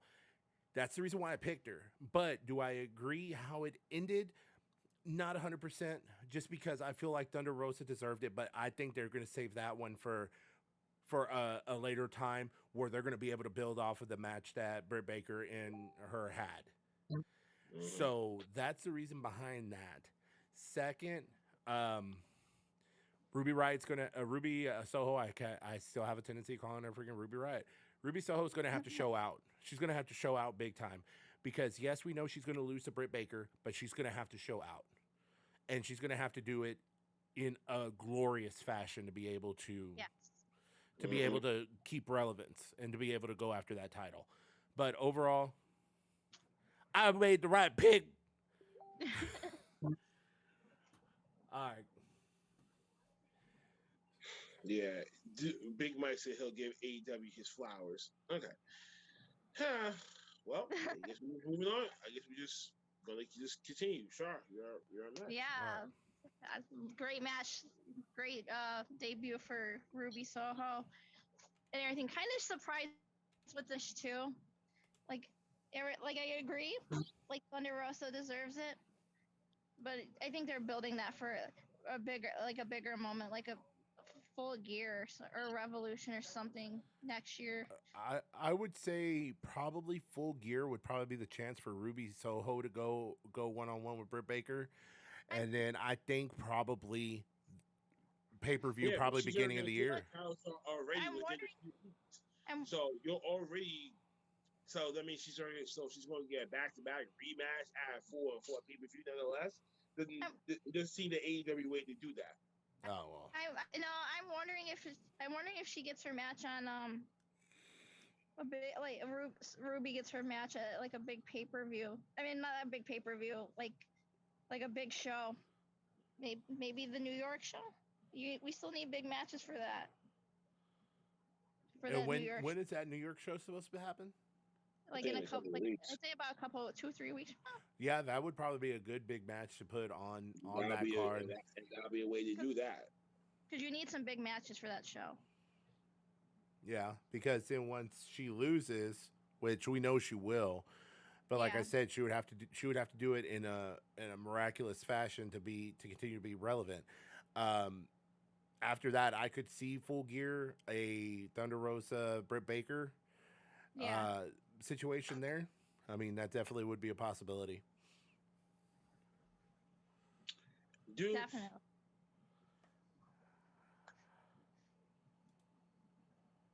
Wake up. Unmute yourself there, bud. There you go. Put me on mute. But, no, I did because of his background noise that you can hear like traffic and everything. So I was doing it to clean up the recording. All right, that's fine. You know what I'm saying? I'll break this one down. This whole battle royal. Shout out to Ruby Soho for actually making that appearance. Shout out to Thunder Rosa. Oh wait. Here's a question: how long did Britt Baker have that title for? I think she wanted it. She won it from Double or Nothing, wasn't it? Revolution. Was it Revolution, right? Revolution. There was Revolution time where she won it. She went from Hikaru Shida. Yeah. All right. Let's see. No, I must say it's like this. Not this. Not this upcoming pay per view.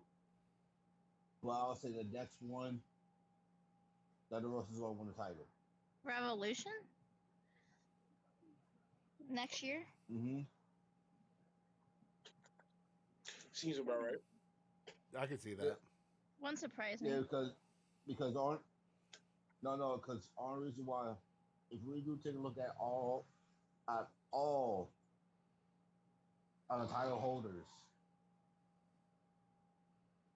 they had you must have at least a good lengthy ride before dropping it to someone else. That's true. So the next person gonna lose the title will be Kenny. Yeah. Then after that um will be Britt. Then it'll be so then Mero, then so on and so on and so on. I think Miro So would lose that it. way everyone has Miro's dropping that Mero's gonna title. lose his one. Miro's dropping that title in like a Yeah, couple of Yeah. Bridge is not going to be till a pay per view. Kenny's would definitely would not be till a fucking pay per view, especially no. like Revolution Not- time will be the perfect time for him to drop the belt.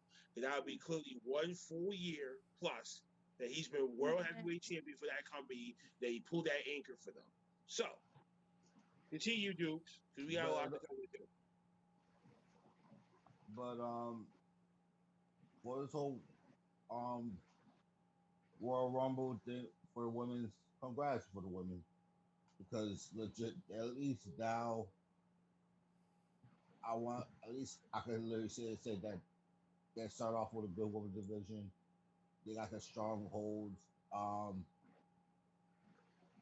They got the strongholders, and they'll probably it's going to probably be more women that's coming to the area, and that'll probably be you might see next time. You might see the Iconics, and you might see Lana.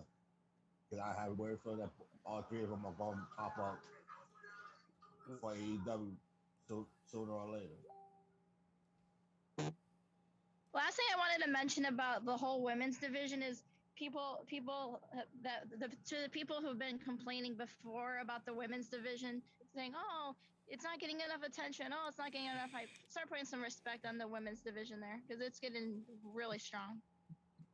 Mm-hmm. And let's wait for the day that someone uh, they're the stars that are already there in the women's division. They're starting to make their own names for themselves. Thunder Rosa, Britt Baker is literally putting the women's division on her back right now, which is a good thing. They needed somebody to do that with, because that Britt Baker is a legitimate star that AEW has built, especially with that match with Thunder Rosa.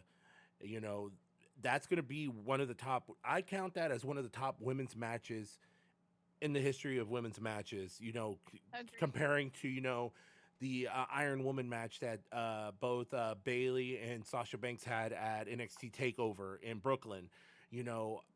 I count that as one of the big matches because they built their names off of that.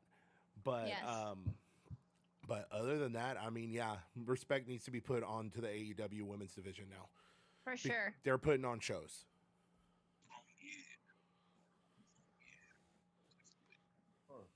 Like no one, like you really take a look at it, no one has really given AEW women the respect that they deserve. No, Mm-mm. they need How to many start times? doing How it. many times we have? Yeah, like I said, how many times we have legit been on this podcast and and all they we basically did, except for myself, have been dominating AEW women's division just because of star power, or just because of the matches, or because they had that time on TV.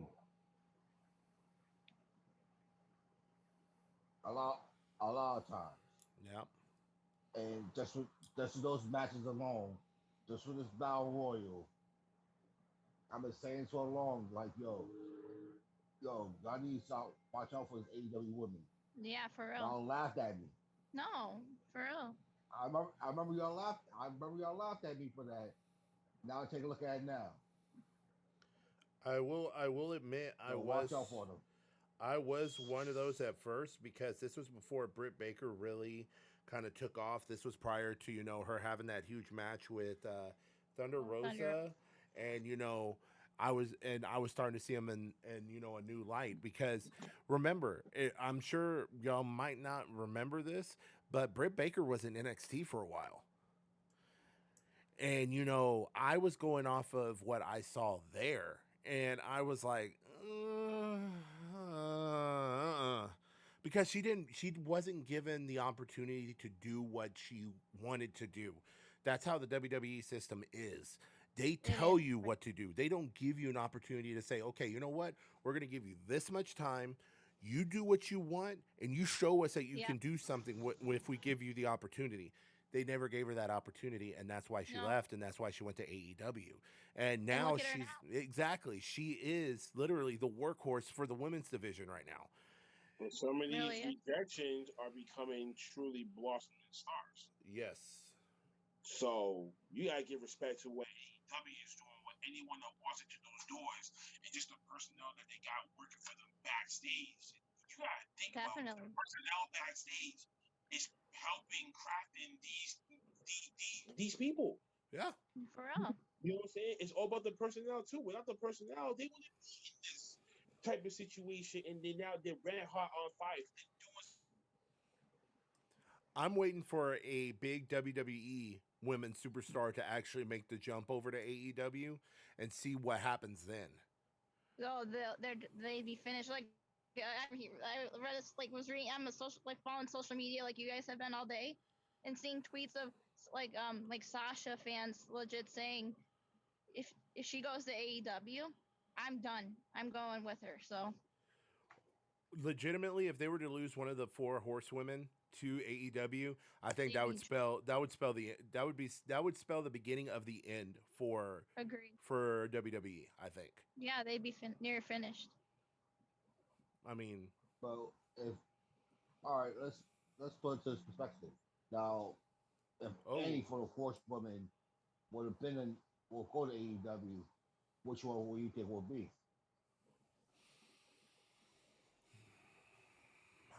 I would say just because of the whole married situation and also, you know, her family's already starting to pop up over there.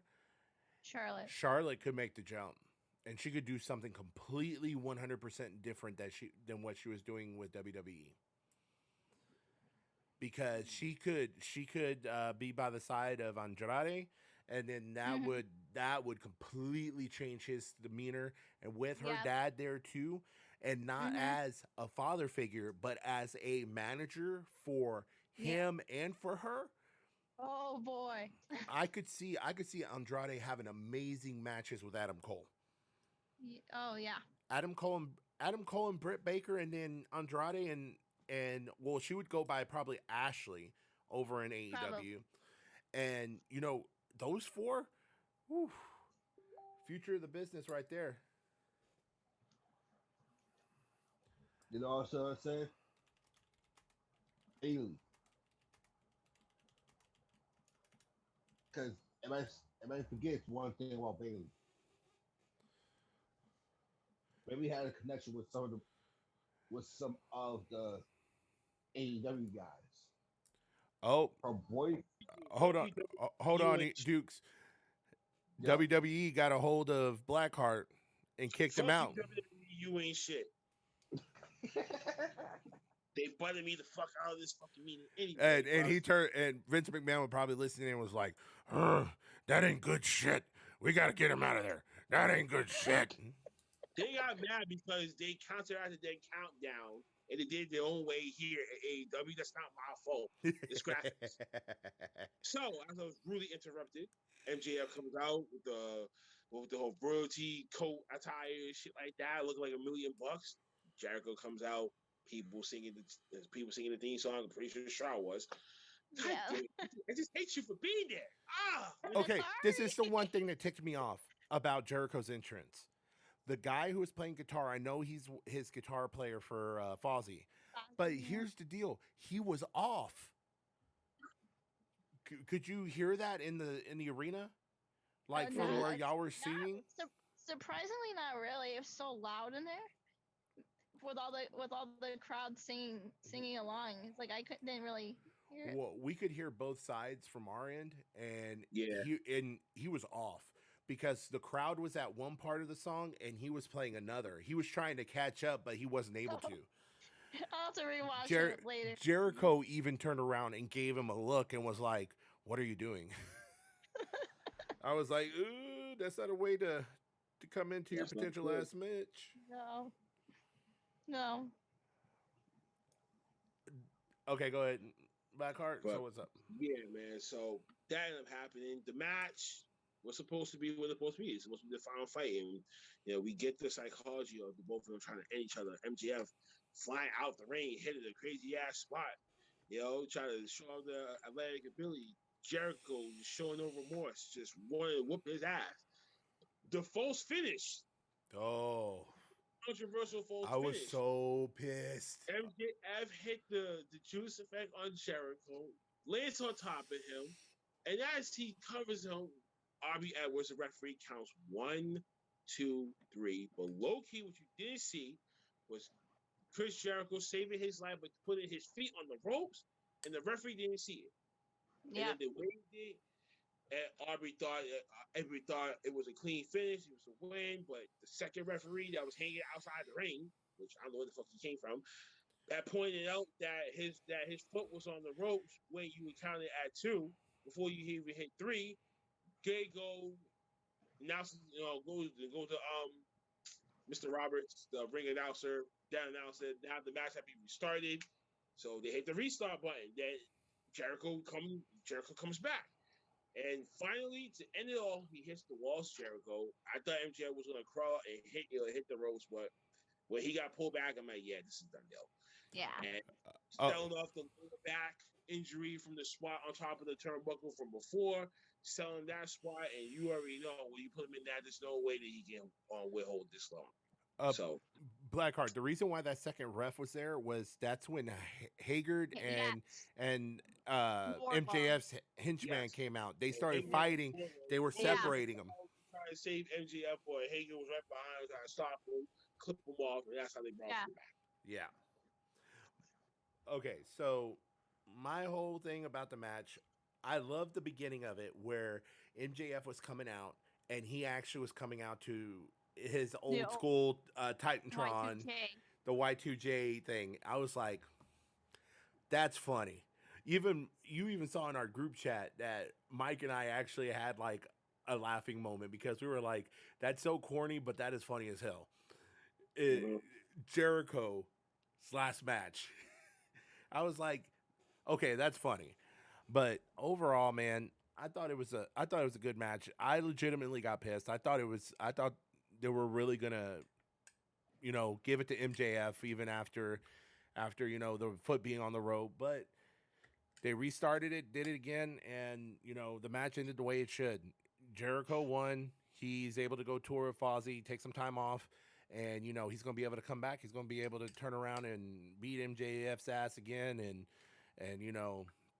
maybe even go for another round for the title. It just depends on how he feels.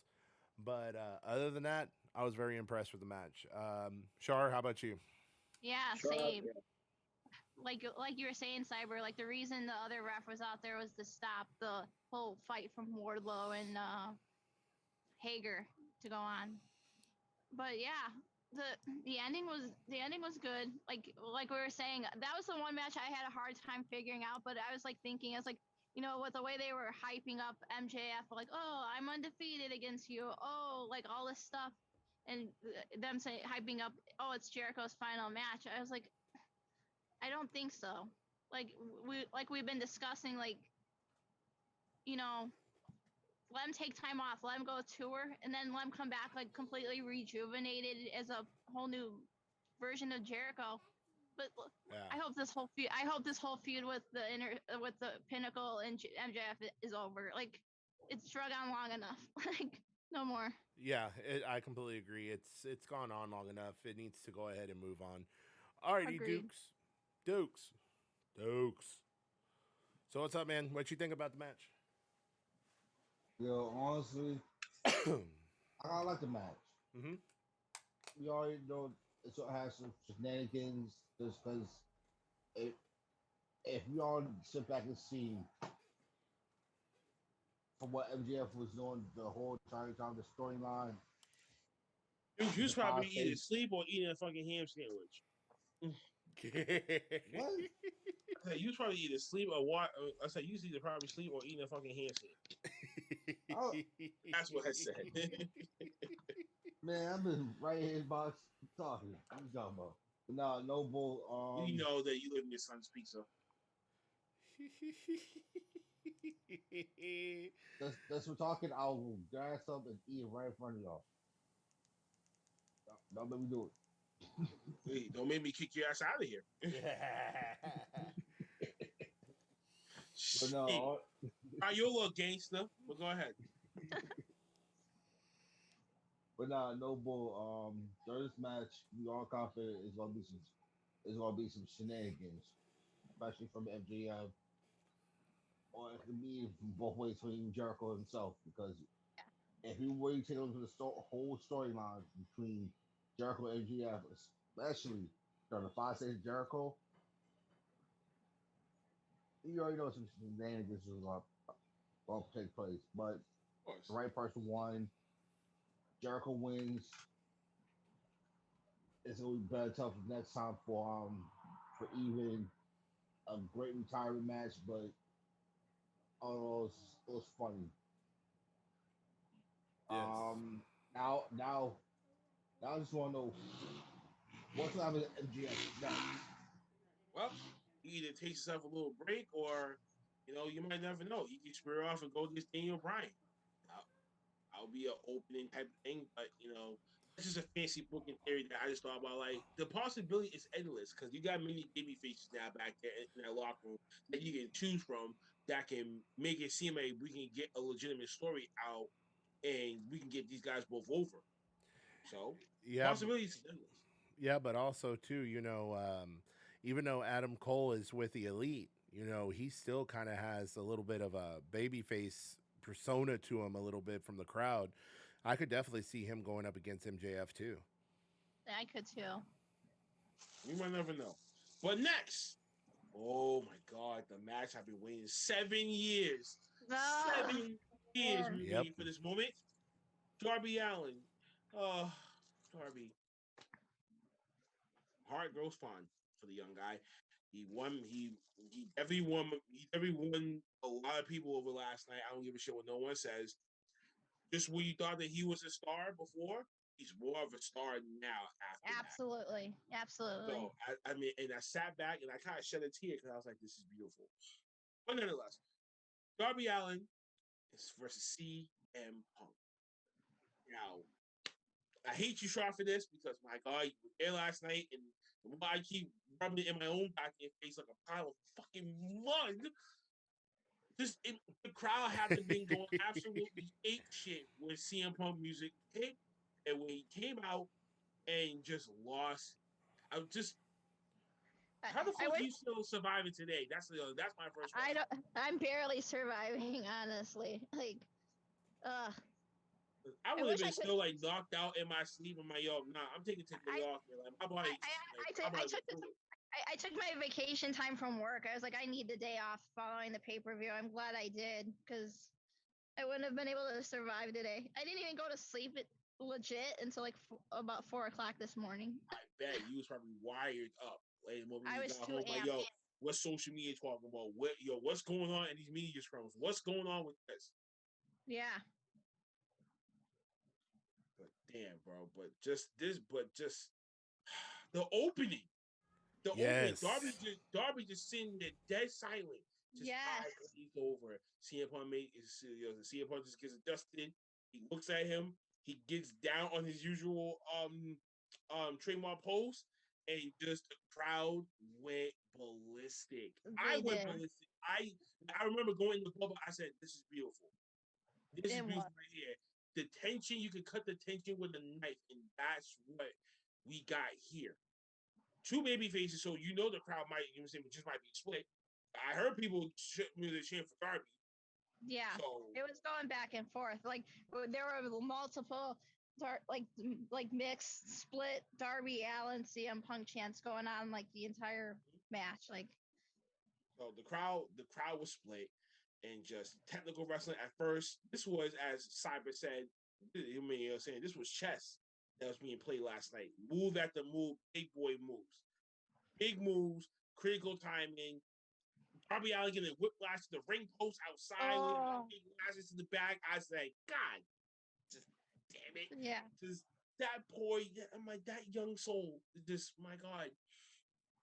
And if only him and Jeff Hardy went to the same ring. Yeah.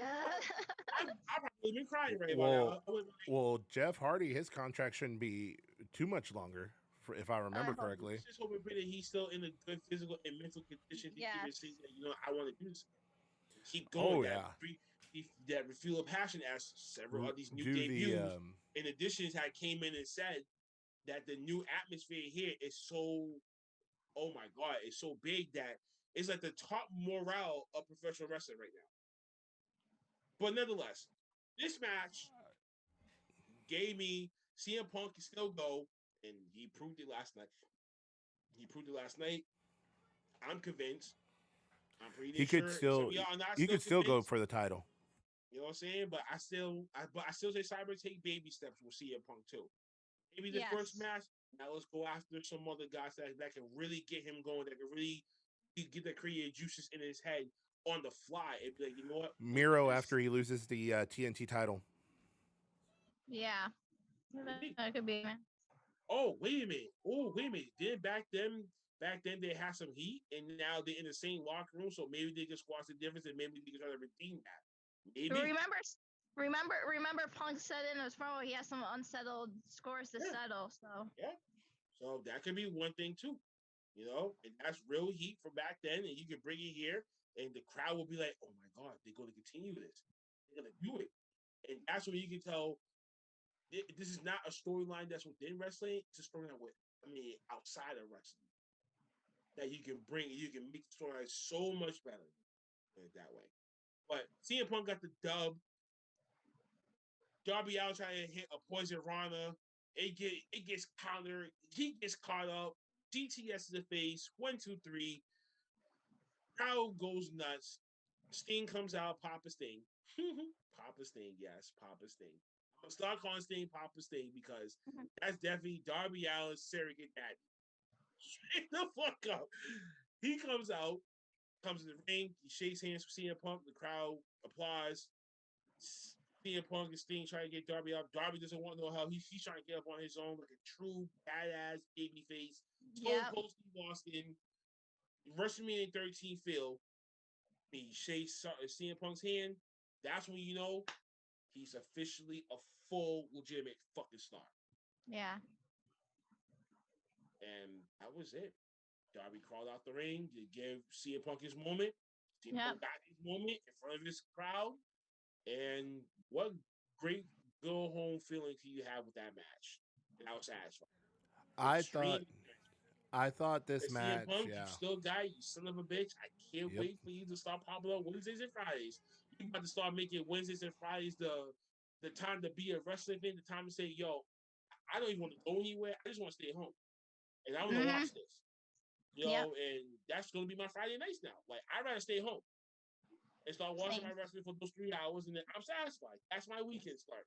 Me too. And that's how it is. I'm done. Oh, go ahead. Overall, I thought the match was really good. They went through a feeling out process, hammerlock holds, everything else, and they rolled into it. The one thing I'll give props to Darby Allin for was the way that he took that first GTS. The way he took that first GTS and he fell out of the ring. He Yeah, he rolled out of the he ring. rolled out of the ring. Like it was just like, dude, that He is sold it. ring He awareness. sold it. That's ring Yeah, awareness. That's yeah, psychology, and just the fact that just seeing that, I was like, that's a big. fucking smart play. You son of a bitch. That was very smart. That's when you know Darby's learning. Yep. Darby's really learning, and that's where you And see it. isn't It avails itself in the ring. isn't Darby like 22, 23 years old? He's like, Isn't he like he's I like think he's like 25. 27, 28. oh, he's 27, 28. I thought he was younger than that. I think he's But somewhere in that range. I but think. I still think he's somewhere like 25, 26. so he is He's still doing in his mid 20s. He's Like he still hasn't reached 30 yet. yeah. no. He's learning a lot very quickly, and He's learning I've from the been best too. So that's very what makes his character stand out a lot more. very good. I cannot wait to see what's going to happen with him because I would love to Me see too. him go up against the likes of Malachi Black. I could easily see Yes. those two Oh, going and which at it. in that media scrum, he did call him out too. So when I seen that, I was like, I Holy ripped out moly. my hair. I was like, That would be a yes! match right there. That would be a match right there for both of them. Oh, that would be a rivalry. It really would. Match, a series Yeah. of matches that they have, and the blow up will be on That the would pay-per-view. put that would put And it'd be both like of some them dark on the map coffin in a match, big some way. shit like Oh, that. I can see definitely, that happen. definitely. Yeah. So I see potential coming out of Darby Allin. With every loss that he's taken, Yep. he has grown from and he has improved. And I see Darby's that gonna happen. be just fine. I Darby's gonna see, be just fine. I see that This is happening when from you the CM know Punk he's match. close enough that when you Mhm. think that could be a babyface AEW World Heavyweight Champion. Yeah. He's close. He's real close. He really is. All that he needs is just that one nod Yeah. from Tony. Be like, you know what? And from Kenny. Like, you know what? It's his time. Yep, It is. it's time to let It's the about. young It's guy pretty step getting in. there soon. Time to let Yeah. the young guy take over. Like, see if I- he's the needle.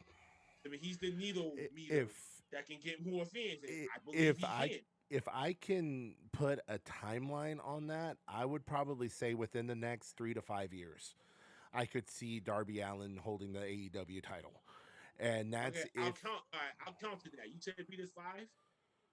I say about 2023, he'll definitely be champ. 2 years. Yes, I say 2. Well, I Get mean, two, we have Give him another run for the TNT Mhm. title. yeah. You know what I'm saying? Uh-huh. Or maybe him and Sting can go for the tag titles, and then they could be like a one-off, whatever. No big deal.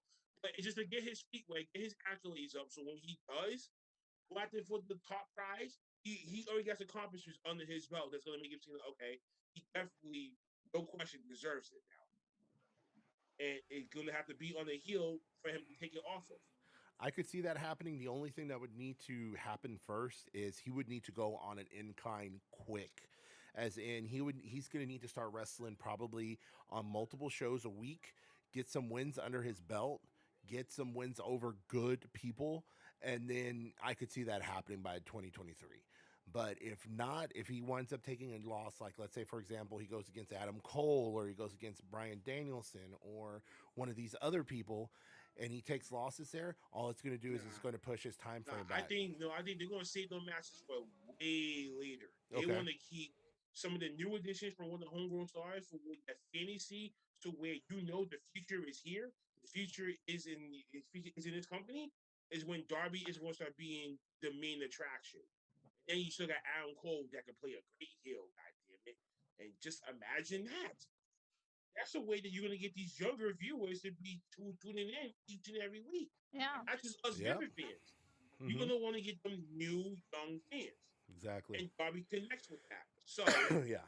no doubt they got the perfect guy to get them TV deals, toy sales, merchandise shit. They're gonna gobble them shits up, and he's gonna be a top seller. Believe in that. All right, Shar. So, what do you think about the match between Darby Allin and CM Punk? Amazing match. If I thought the cage match was my match of the night, this was a close second. I thought CM Punk was going to show ring rust. Surprisingly, I was happy. No, he looked like he's been doing it for years.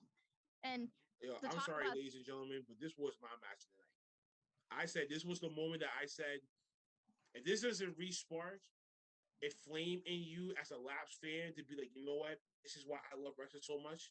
For moments like that, a match like that and the ending like that, I don't know what the fuck to tell a single fan that is never probably going to come back. I agree. What I was gonna say too is like the end that whole ending with Sting and Punk and 3 generations in one ring wow, that gave wow. credit to That gave all three when it was due, and that's a symbol right there for what that AEW is doing. And then you gotta give props to AEW too because they know how to utilize the legends. yes. They Yeah, know that you have to utilize them to only use them when they know that they need to get in the ring to try to connect with the story. They're gonna do it, but maintain the major OG, teaching these young people, and then you got the whole nother set of stars coming. yeah, and Shades of them is gonna start coming out, and that's when you're gonna be like, oh my god, that's Sting right there. yeah, That's gonna bring out tear eye because it's gonna make you it think of did. Sting. You go everlasting memory. Yeah, that whole ending segment, that gave me chills. That made me emotional seeing this, seeing all that in the ring. And speaking of the Darby stuff, it's like his star power is completely on the rise. Like Yes. if he's not a champion within the next couple of years, I'd be completely shocked. Like, oh, Simon said 3 to 5. I say 2 years. You say 2 years. yeah. Hey, shit, man, we got a little side bet going on here. Shoot. So, Get your act together, boy. listen, it was a great match between CM Punk and Darby Allin. It shows me that CM Punk can still wrestle Yes. after 7 years But not just wrestle. after He can 7 hang. years of being away He from the can ring. hang with the new stars. Really He can hang with the young core. He really can. That's what it basically tells you. And on top of that, um, as see this is what I kind of love about AEW a little bit more than WWE. No, you just hate WWE because you always say, fuck you, WWE. You ain't shit. You don't love it. You know what I mean? You'll love that old hoe. You want to just rebound with a new bitch. That's your theory. All right. Okay. But no, it's just because what they're doing is all right. Let me be honest. How many times you gonna see a legend make a younger star feel like a younger star? Have it like have a legend put over a star even by losing? Hardly. The last time that I thought about was Ric Flair versus Sting at Clash of Champions. That was a long time ago. Now it ended up in a draw, but Flair still gave Sting credit at the very end, and that's how Sting got over. And I'll put it like this: now, have you seen that in WWE? Not really.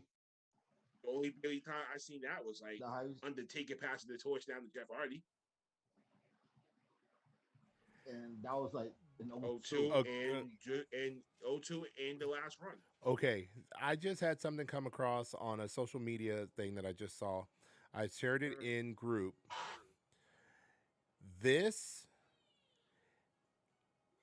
I didn't realize how much this looked similar to the CM Punk Darby Allin match.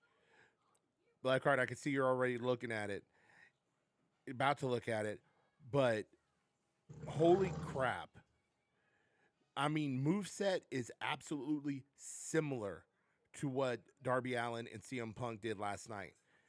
It was a match between Bret Hart and 1-2-3 Kid back on Raw. Back in the late 90s, early 90s. Yo, the hidden gem on Monday Night Raw. Yes, it was hidden.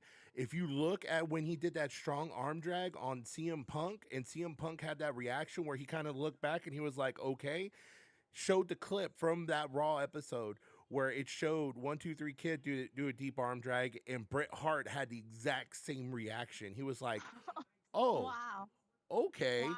and got back up. multiple points in that. So I'm completely shocked. Storytelling. That is big storytelling. Like, hey, And history repeats itself. yeah, exactly. So my whole that's a Shit, I little want to know tidbit. who's the agent behind this fucking match. That's what I want to know. Yeah, that's Who's what the I want to agent know. that was behind this match? So whoever was that, I picked a very great knick-knack of that Raw match between Brett and 1-2-3 Kid back in the day and applied it here. Beautiful. It really is. So, y'all, I heard y'all talk about like 3 years of Darby, right? Of winning the Heavyweight Championship. Let's not speed this up. I'm gonna go with 7. 7 years. His reason why. 7 years. His, no. His reason why. You see. With the long length of wrestlers right No. now, hold the championships, but holding the titles. All right, now let's take a look at the people that already that gonna need a championship before Darby. Not really, because Darby's not trying to stay in wrestling for that long. No. He said. So, if you're gonna try to get him in being a champion, at least when he knows he can walk away when he's in his 30s and have a great rest of his life, he's cashing in on that, and he even said that. Yes. And AEW is not WWE. You're not gonna already have a list already ahead. It's all about who the fuck that they got that they built up, that the crowd loves, relates to, and he is a top draw and a top movie and seller. And Darby really hits all those categories. Then you take a look at. I'm saying like this: you take a look at it, and let's say Darby Allin does last so many years, and you want to keep wrestling for a long period of time.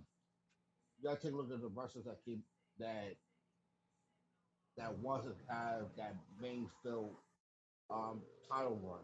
Like I just said, if they can match all them shit I just said about Darby, what makes him qualified to become a world champion, then be my guest.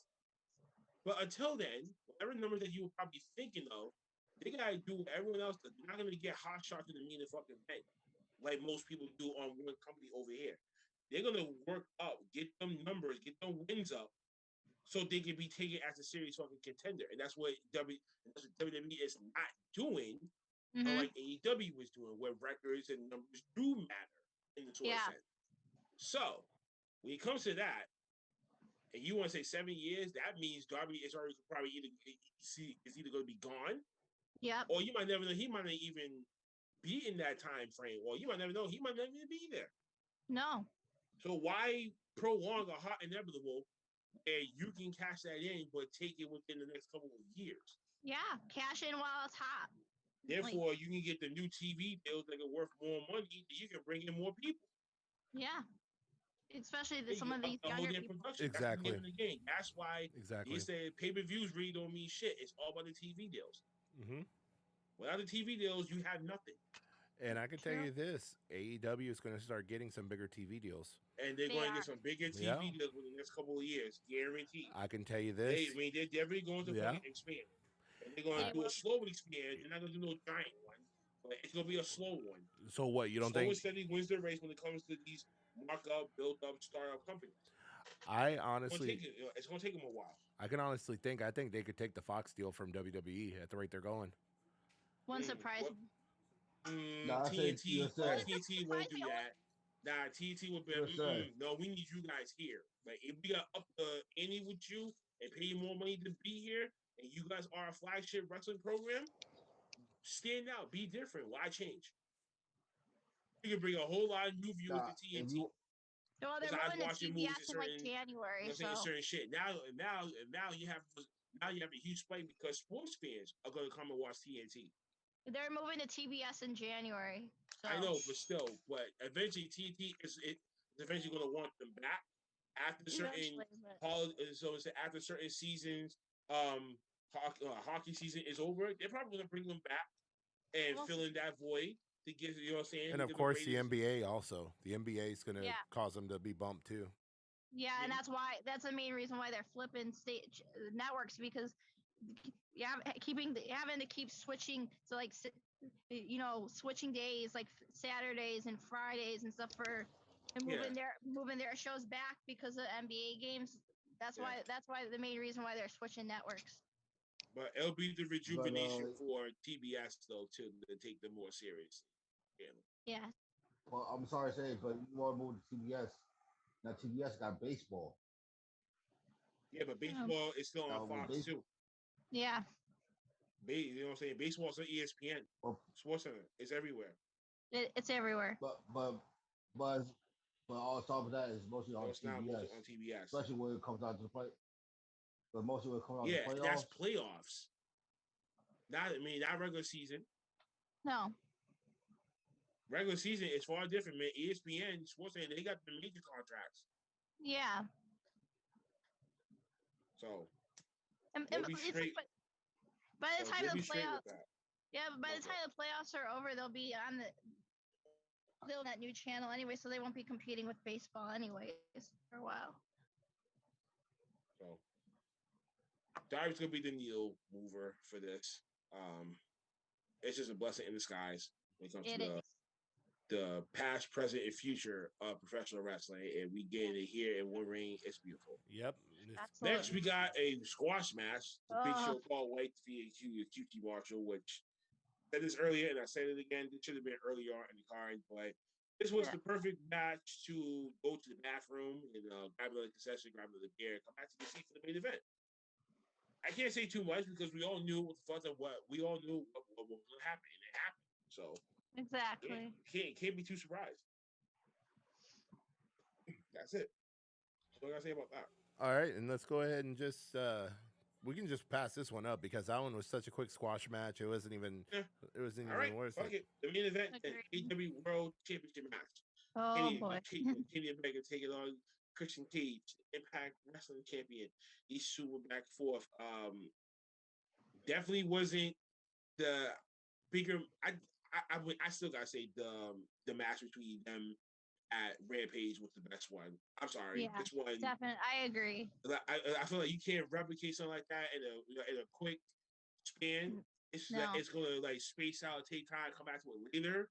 I was thinking that, but when they said it here, I was like, it's not gonna be the same energy as I felt on Rampage. Yeah. But we still got a good match though. It just didn't feel like it was the highlight of the night. You know what I'm saying? The real highlight of the night, as I'm about to get into.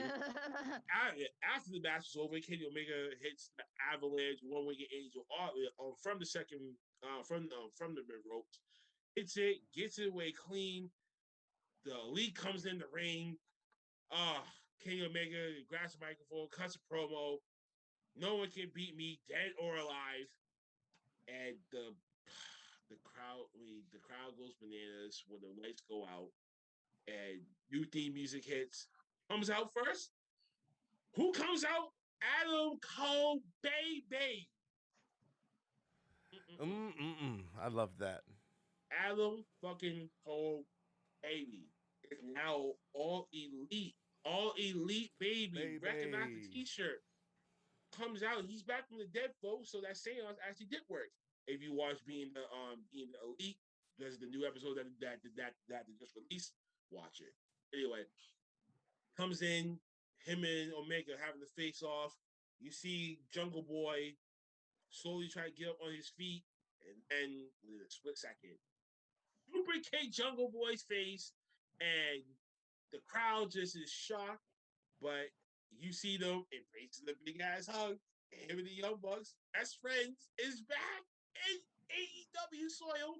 And what oh my god, the obnoxious part was the kiss the both the cheeks. And I fell off my chair. I was like, yo, this is about to really expand to some elite versus the Gorilla Club, some shit. I'm like, this is about to be some shit between them and New Japan. I cannot wait for this shit to grow. And this shit becomes like a serious thing. I cannot wait for it. Yeah. Because you got to remember, back before Adam Cole signed with WWE, he was the main member of the Bullet Club that was in the United States because he was in Ring of Honor. He was the Ring of Honor heavyweight champion. He was, pretty much he ran the group. And, Kenny Omega, the Young Bucks, the Good Brothers, all of them were going back and forth between Japan and the US, back and forth. So he was the main person to help run stuff in the States. Well, now, they've got that person back. So the big question is who's the Bullet Club going to respond with? Oh, Who is Jesus the Christ. Bullet Club going That's to what you respond thought. You with? thought that we was gonna turn our back on our own best friend. And he alcohol takes the bite. Mhm. It's story time. And she's that's what he was about to. And you know what I'm saying? I don't. It's my boggled the fuck out of me. Jesus Christ, Tony Khan, you are literally off fire. But as Kenny Omega about to hit you with the I bid you adieu, kisses and whys and shit, sending y'all pissed off home. New theme song hits. Dun, And dun, dun, just dun, and then dun. it's Brian Danielson with just some hip hop shit. I was like, oh, they flipped it with Holy this. man. Okay. I was with it. I was like, yo, whoever is their intro music producer, I'm like, yo, you've been on fire lately, man. Keep up that heat, bro. Like, you making Yes. WWE's thing look like fucking like shitless list. I love Like the new shitless theme. list. And the Wow. thing is, too, is AEW is willing to pay to have actual like music as theme songs for people. Like Yes. Jungle Boy and them, they have an actual song. Orange Um, Cassidy. Orange Cassidy actually has a song. Moxley. Moxley has Wild Thing. Wild You Thing. know, so AEW is doing it right. They are doing everything that hardcore WWE fans wish that they would do again, Yes. and they're not going to do it. No. The So crowd is chanting, yes. yes. Yep. The crowd's going full blown bananas. Yeah. He gets in the ring. He picks up the baby faces. So also, but then again, if you guys did not notice, the tunnels that Adam Cole and Brian Danielson had went out, that's where you know that tells Yes. the tale. When Adam Yeah. Cole came out the hill, it's like, Yeah. oh, he's going to be a heel. Babyface Danielson. So it was just perfect Easter eggs. Like if you ever Yes. thought about that, you pay attention to AEW like you say that you guys are. The heels and the babyfaces come out certain tunnels. That's how you foreshadow. Yeah. Absolutely. Anyway, brawl ensues. Daniel Bryan's doing the kicks. And then Yeah. and then he hits the running knee on one of the Young Bucks. And Yeah. just man, the crowd just went all happy. You got the lead walking up the red way, pissed off. You got the baby faces in the ring. Daniel Bryan's steam hits. I'm jumping out of my damn chair, just like what the fuck? Like this he was 4 debuts in one pay-per-view, and I'm Wow. ripping my hair. I'm just like, oh my god, overload. And that's how we end the night. Yeah. That's how we end the pay-per-view. Huge night for AEW. I have to give them props. I have to Twitter say, Twitter social media has been blowing up up for the past all nearly day. 18 fucking hours Mhm. and counting still, because this is not gonna. The momentum is not down just yet. No. It's not gonna be down. And It's we're At gonna least in a see. couple of weeks. And if the WWE doesn't respond well, you're gonna They're in see trouble. all the shit talking towards WWE. But you're gonna tonight. see people in WWE be like, "Yo, man, I want my release, man. I'm done with this place." And you're Yep. gonna have a full blown mutiny, and there's some people that already gave some huge props to Ruby. I mean, to Yeah. Ruby Soho Oh, I've seen a lot from of that. WWE, and so they're watching, they're seeing what the hell that, like, oh my god, like now she's getting the shot that she's been dying for, Yeah. and that could have been me. That could And have been me. here's the thing: the main one that's been doing that is Liv Morgan. And I can tell you this: if Vince McMahon sees that, he's going to turn around and be like, "Okay, if you can't do something within a certain amount of time, future endeavored. Bye." Yep. I'm telling you. And then, if they treat Finn Take it on purpose, just to be like, and all right, then release me. Just get me the fuck out of here. the other one, reunite with her. the other one that I think is going to wind up doing something like that too, is if Finn Balor loses in a horrible way to Roman Reigns as the Demon, Yes. he's going to that would ask be for his release. He's going to ask for his release. and you can't blame him for that if that happens. Like, Just imagine Finn Balor to AEW and then he joins the Elite himself. This shit He would go is at he the is the plateau of the OG wrestling of the industry will OG. completely go like from this to way like this.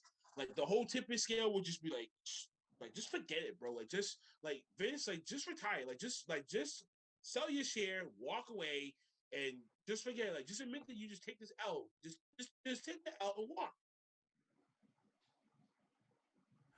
Very true. And If Finn Balor does that, yeah, I swear I will lose my shit. because I will lose it. I would really say, if y'all not talking about wrestling right now, Finn Balor, y'all need to watch the next like several weeks because this is gonna be interesting. Finn Balor does that, then I can tell you this: the one person from Bullet Club that will pop up is going to be the Underboss. Because who were the first like few original Bullet Club members? It was Prince Devitt, it was the Underboss, it was Tomatonga, and then Anderson. Ooh, wait, or he can click up with Tonga, Yeah. and then they go after the elite for battle and control Yep. of the whole elite itself. Yep. And now you're Mhm. going to have to see some defectos going over. It's going to be like an Dude. NWO thing though. Dude, I'm telling you, if Finn Balor leaves, NWO Wolfpack versus he's NWO going to Hollywood again, just in Bullet Club form. the WWE's in serious trouble if he leaves. Yeah. Yo, if Yeah. that happens on AEW, so and then they expand it to New Japan, and then go back over there, and then they continue the story, that's gonna be so great for business. It Great is. for Because all companies that's I within can, that forbidden circle right there. because They're all yeah, gonna benefit from it. because here's the thing. New Japan is trying to break into the United States in regards to Yeah, they starting are. up shows.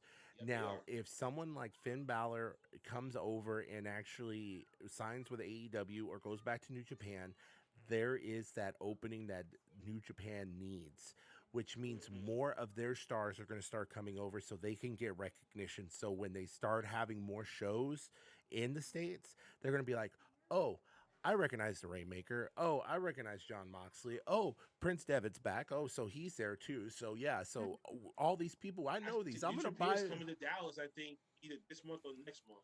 What? Oh, Yeah, Oh, hold up. yeah. I remember watching that Resurgence pay per view, and they did a little commercial, and then I think it's something about Dallas. Let me see. Let me see. Hold on. New Japan, Dallas. I think either this month or next month, if I'm not mistaken. Yeah, I And think I read yeah. something I was about them going to tell heading you to about Texas. that too. Yeah, they're I was heading going to to tell you Texas. about that joint too. I'm like, yo, Simon just Oh probably asked me my to tell him this. god. Yeah. And I'm like, yo, Opening you need to night go. for New Japan's famed G1 Classic You tournament need to go. held at American Airlines Center. Holy crap. You need Yeah. to go. You need to go. New Yeah. Jersey need to go. represent. If we can help you with that, we will help you with that. Ooh. It's on wait, hold on. No. No, Hold that, up. okay, yeah, I'm gonna look into it. Yeah, I'm gonna look at tickets and see what I can do. I seen that on that Resurgence pay per view from New Japan. I seen that clip, and I'm like, Yeah. that's right near. That's right near Cyber. It'll be that one if he's lucky. it'll be about 4 hour drive for me, but yeah, I can make that happen. I can make that So, happen. but that's my take of just all out. I just gotta say, if you are a Laps fan that still loves professional wrestling to a certain extent, watch this pay per view, and I really hope you get that flame rekindled again. Really, Yes, because it made me appreciate them a lot more, me too. but it also made me proud to be a wrestling fan more than ever now. Oh, for real. Because now I have something to stand by. I'm like, you know what? No, this pay per view made me realize, like, yo, how much of a wrestling fan that I really am from beginning to end. I was really invested from top to bottom. Yeah, And they gave me what I desired. They gave me what I want in a few matches, and you have fun. The key thing is you have fun. God damn it! And Yeah. probably had been lit as fuck. I'm just, actually, New Japan is having multiple shows in Texas.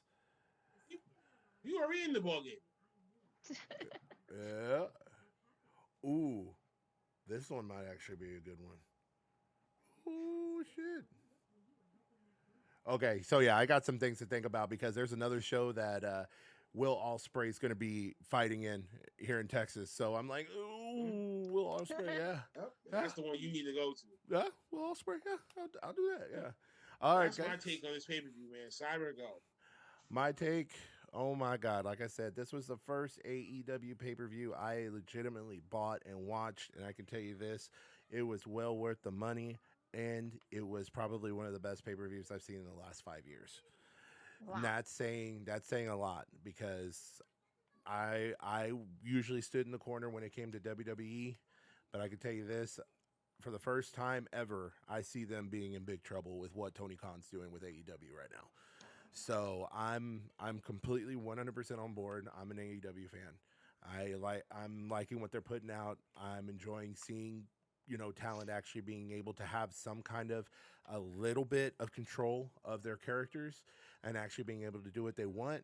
And But and still I have a say about what yeah, goes. exactly. That's still what Yeah, needs to be level here at AEW. yeah, As long as they do most that, definitely.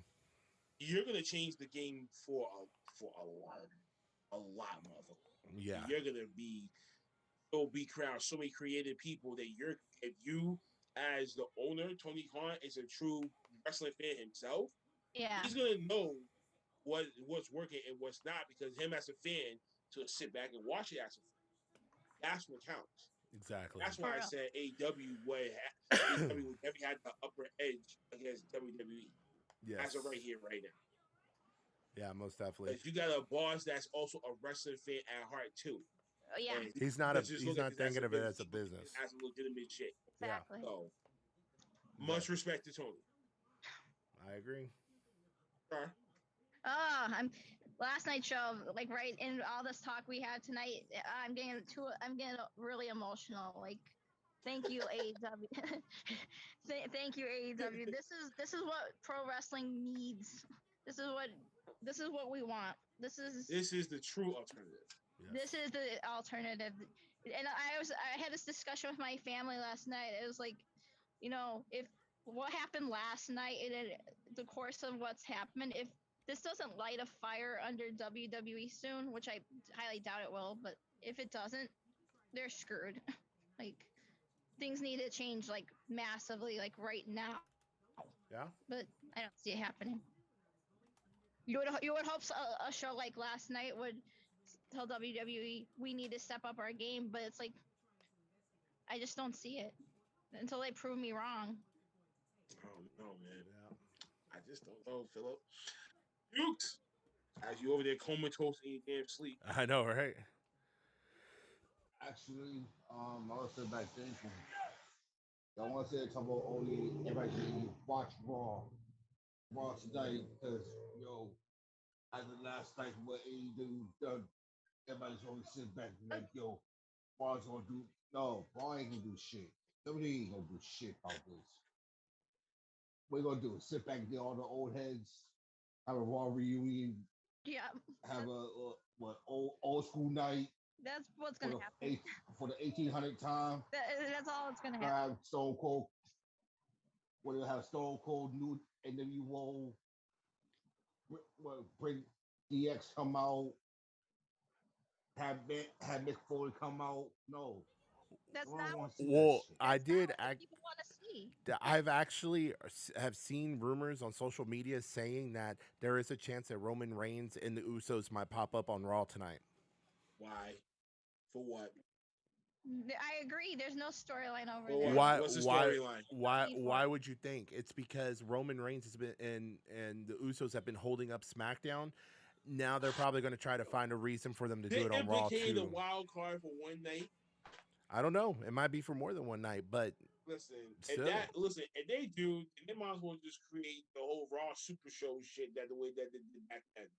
And they Yeah, can have both rosters start doing both of these yeah, damn shows. How about that? exactly. If you go back to that, maybe you can have a little bit more spike into it, and then we get different. Now you combine all the writers together. Now you have to do two separate fucking teams. Now you do everything all in one. Two Yeah, separate scripts for two different damn fucking shows. Anyway, yeah. this travesty. Listen, WWE ain't shit. I know, dude, but just the fact Yeah, that you're yeah, looking at me right dudes. now with your eyes closed, you but don't mean shit. yeah, I mean, I ain't You're just shit like this. because WWE ain't shit. And honestly, AEW, thank you, Thank you. because Thank Thank you. you, thank you. Thank you. like legit, because you really take a look at it,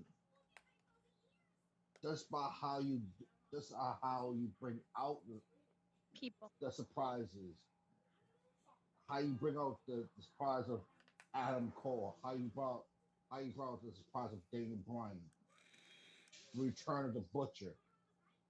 We already know that Rudy Soho will come, but just how her debut actually took place. That's something that we Yeah. And need. win. We need. And won. On And top of they that. make these and they make Mhm. what I also love about AEW is they make all these new debuts, all these new signings. They make them feel so special and so important that Because you wanna know why that I thought about too? AEW doesn't have them big corporate sponsors that wants them to down with the water down their product. They don't no. have Well, those yet. As WWE long is as a they stay public. away It's a from those public type of company. companies, as long as they stay away from those type of companies and they Yeah, stay agreed. organic the way that they are, you'll always see shit like this. Because remember how we watched about ECW when we first Yeah. watched it, and we fell in love with that, even though it was low budgeted. It looks like some dingy fucking low auditorium place, but the crowd, the storyline, and the superstars themselves is what made it work, and it lasted for that long. Same way for Yeah. WCW until all this directional shit. That's how you know politics when that shit comes into play. And someone that doesn't know the business is trying to tell you what the fuck to do, it's not gonna fucking work. No. Oh, when No, it comes to definitely. that, it's just I, so it's just a great balance. It really I'm, is. I'm, I'm, you know what? From everything that's being taken place, we talk about Liv Morgan, right? Um, how Liv Morgan gave Charlotte to Ruby Soho, and if some odd reason, if Liv Morgan got released, she'll wind up in AEW. You know what? Everybody seems to forget who is she dating. Who's she She has dating? last. Oh. Oh yeah. Who's she dating? Everybody forget She's she's dating dating Bo Dallas. Bo. Bo Oh. Dallas. So let's take a look, shall we? If Bo if Bo Dallas released, let's see, you already released Bray Wyatt, you already released Hmm. his wife, you already released the daddy. Now if y'all release Liv Morgan, that might be an interesting factor of the whole family might come to AEW. Oh my But god.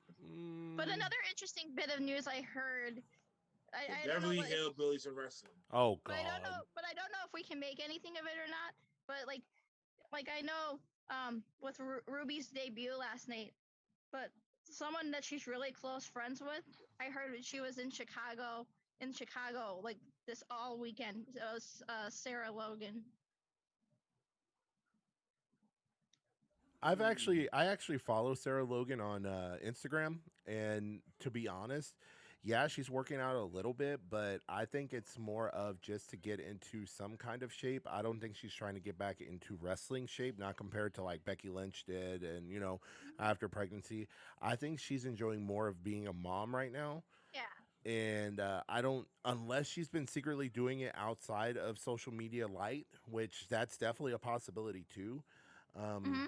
I wouldn't see that, but that would be interesting. I mean, to see both Liv Morgan and Sarah Logan hop over. Well, now she would probably be called Sarah Rowe over at Probably. Yeah. over if she decided to make the jump to AEW.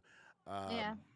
But I mean, that would definitely be an interesting thing to see them team up with Ruby Ruby. Soho and create But a faction there. But Yeah. I don't know about that. I would have to wait and see but kind of the couple Yeah. weeks.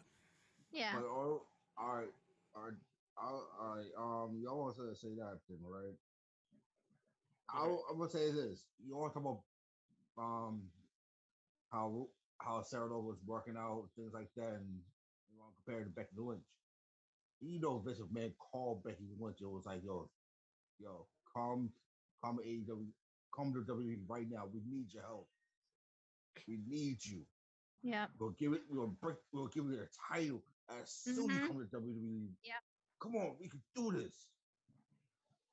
Why you? If you really do take a look at it, why you think and this is the whole emphasis of scratching my mind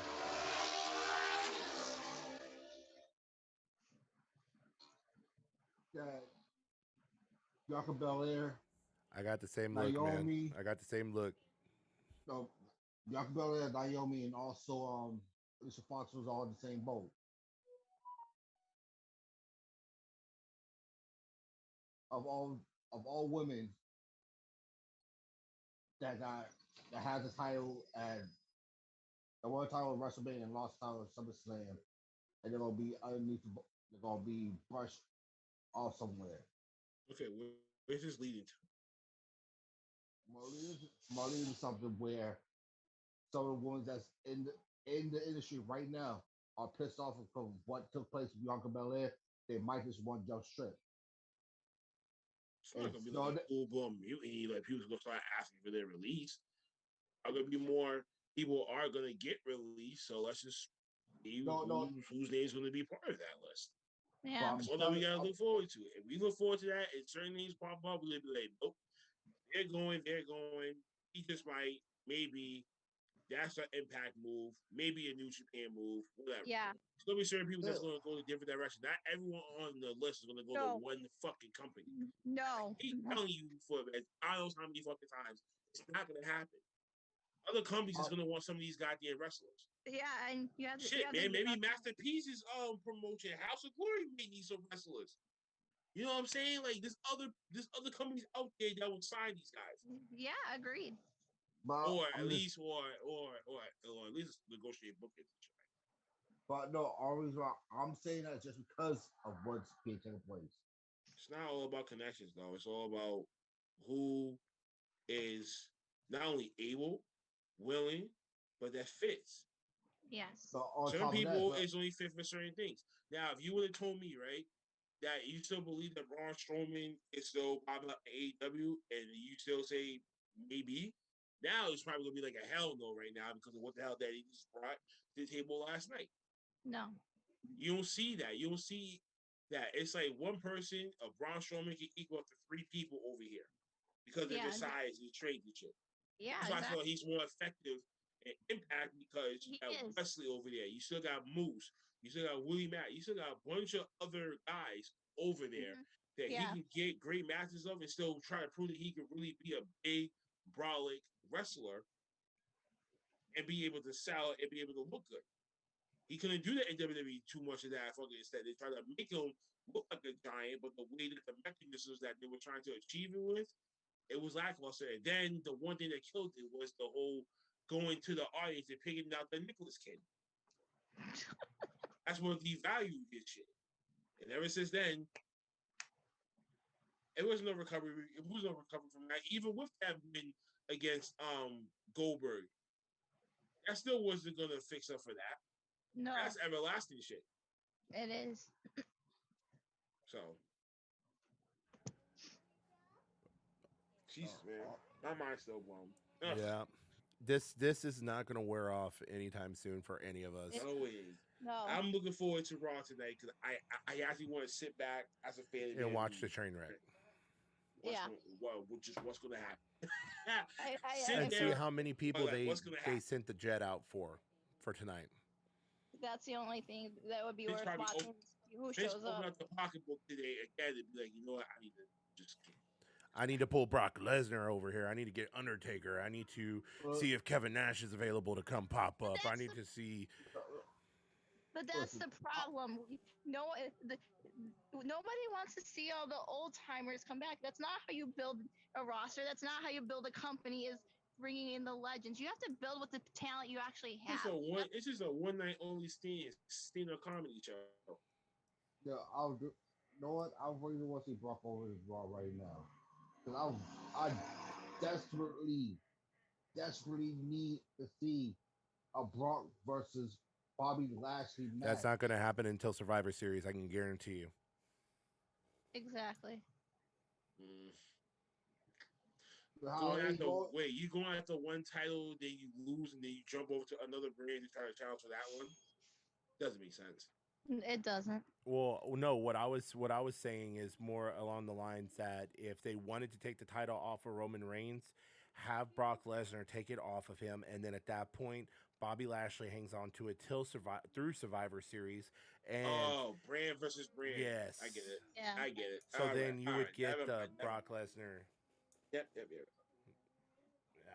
So, but It's anyway, piracy. I'm Brand I'm split over shit. I'm Here we go over again. WWE bullshit today. So Same here. Well, it's the beginning. It's the beginning of the week, so you know what that means. it's time for the So, train wreck known as Monday Night Raw. Absolutely. but man, ladies and gentlemen, this is the end of the fallout for the AEW All Out pay per view. Thank you for tuning in. Thank you for listening. For just all the fuck that we've been through, the chaos today. My God, these colleagues and Big Mike, who was poorly here earlier, just we'll hit this thing in a couple of days, so you'll see it on YouTube. So, nonetheless, till then, follow us, hit the subscribe, like, share, subscribe, and notifications bell. Also follow us on the podcast platforms everywhere, wherever they use your podcast from, and social medias, Instagram, Twitter, um, Facebook groups, all that stuff. We active. Thank you, AEW, the debut of four, four fucking people in one Four. return, and a stack of great matches that I was not disappointed in. And I'm looking forward to Wednesday and Friday this week.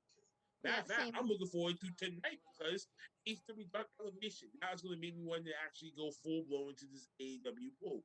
All right, let's start with Monday. AEW Dark Elevation. I'm with y'all tonight. Let's go. Let's do this. That comes on. That comes on in 9 minutes over here. So I want to guarantee to do that. Nonetheless, folks, I know what they're going to do. Please support. Nonetheless, I don't know how many times to say it. I don't know how many times that we gonna say it. Yes. But much love, much appreciation. I give everyone the winner circle. Cyber. All right, guys. Well, thank you so much for tuning in for the aftermath of All Out. We are still all in shock, just like everybody else. So, again, thank you so much for tuning in. Please make sure you subscribe, make sure you follow, make sure you hit up our social medias. And we will see you the end of this week for our weekly recap. So, again, guys, thank you so much. We greatly appreciate y'all. Sure.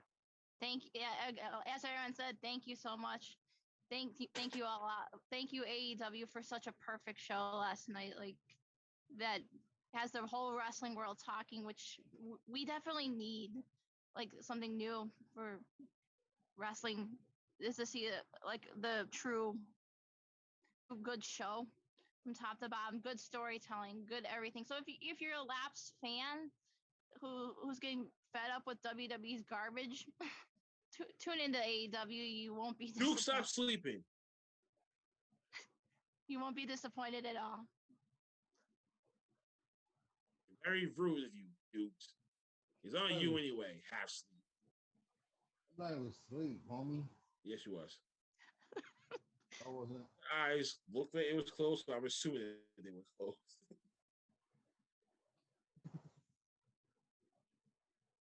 All right.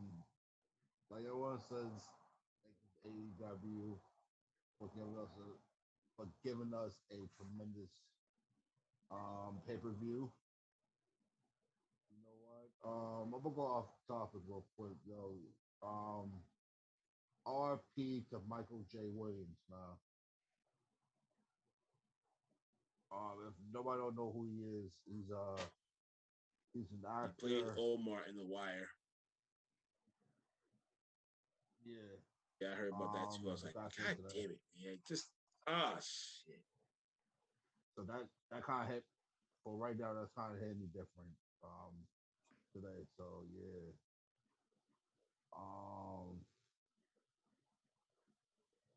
You know what? Yeah, that's all I say so far. But shout out to AEW.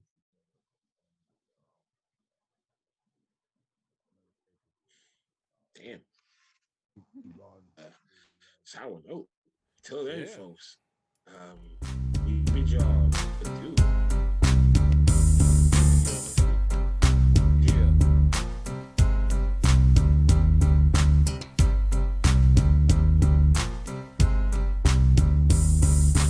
Don't turn your back on the wolf pack. Don't turn your back on the wolf pack. Don't turn your back on the wolf pack.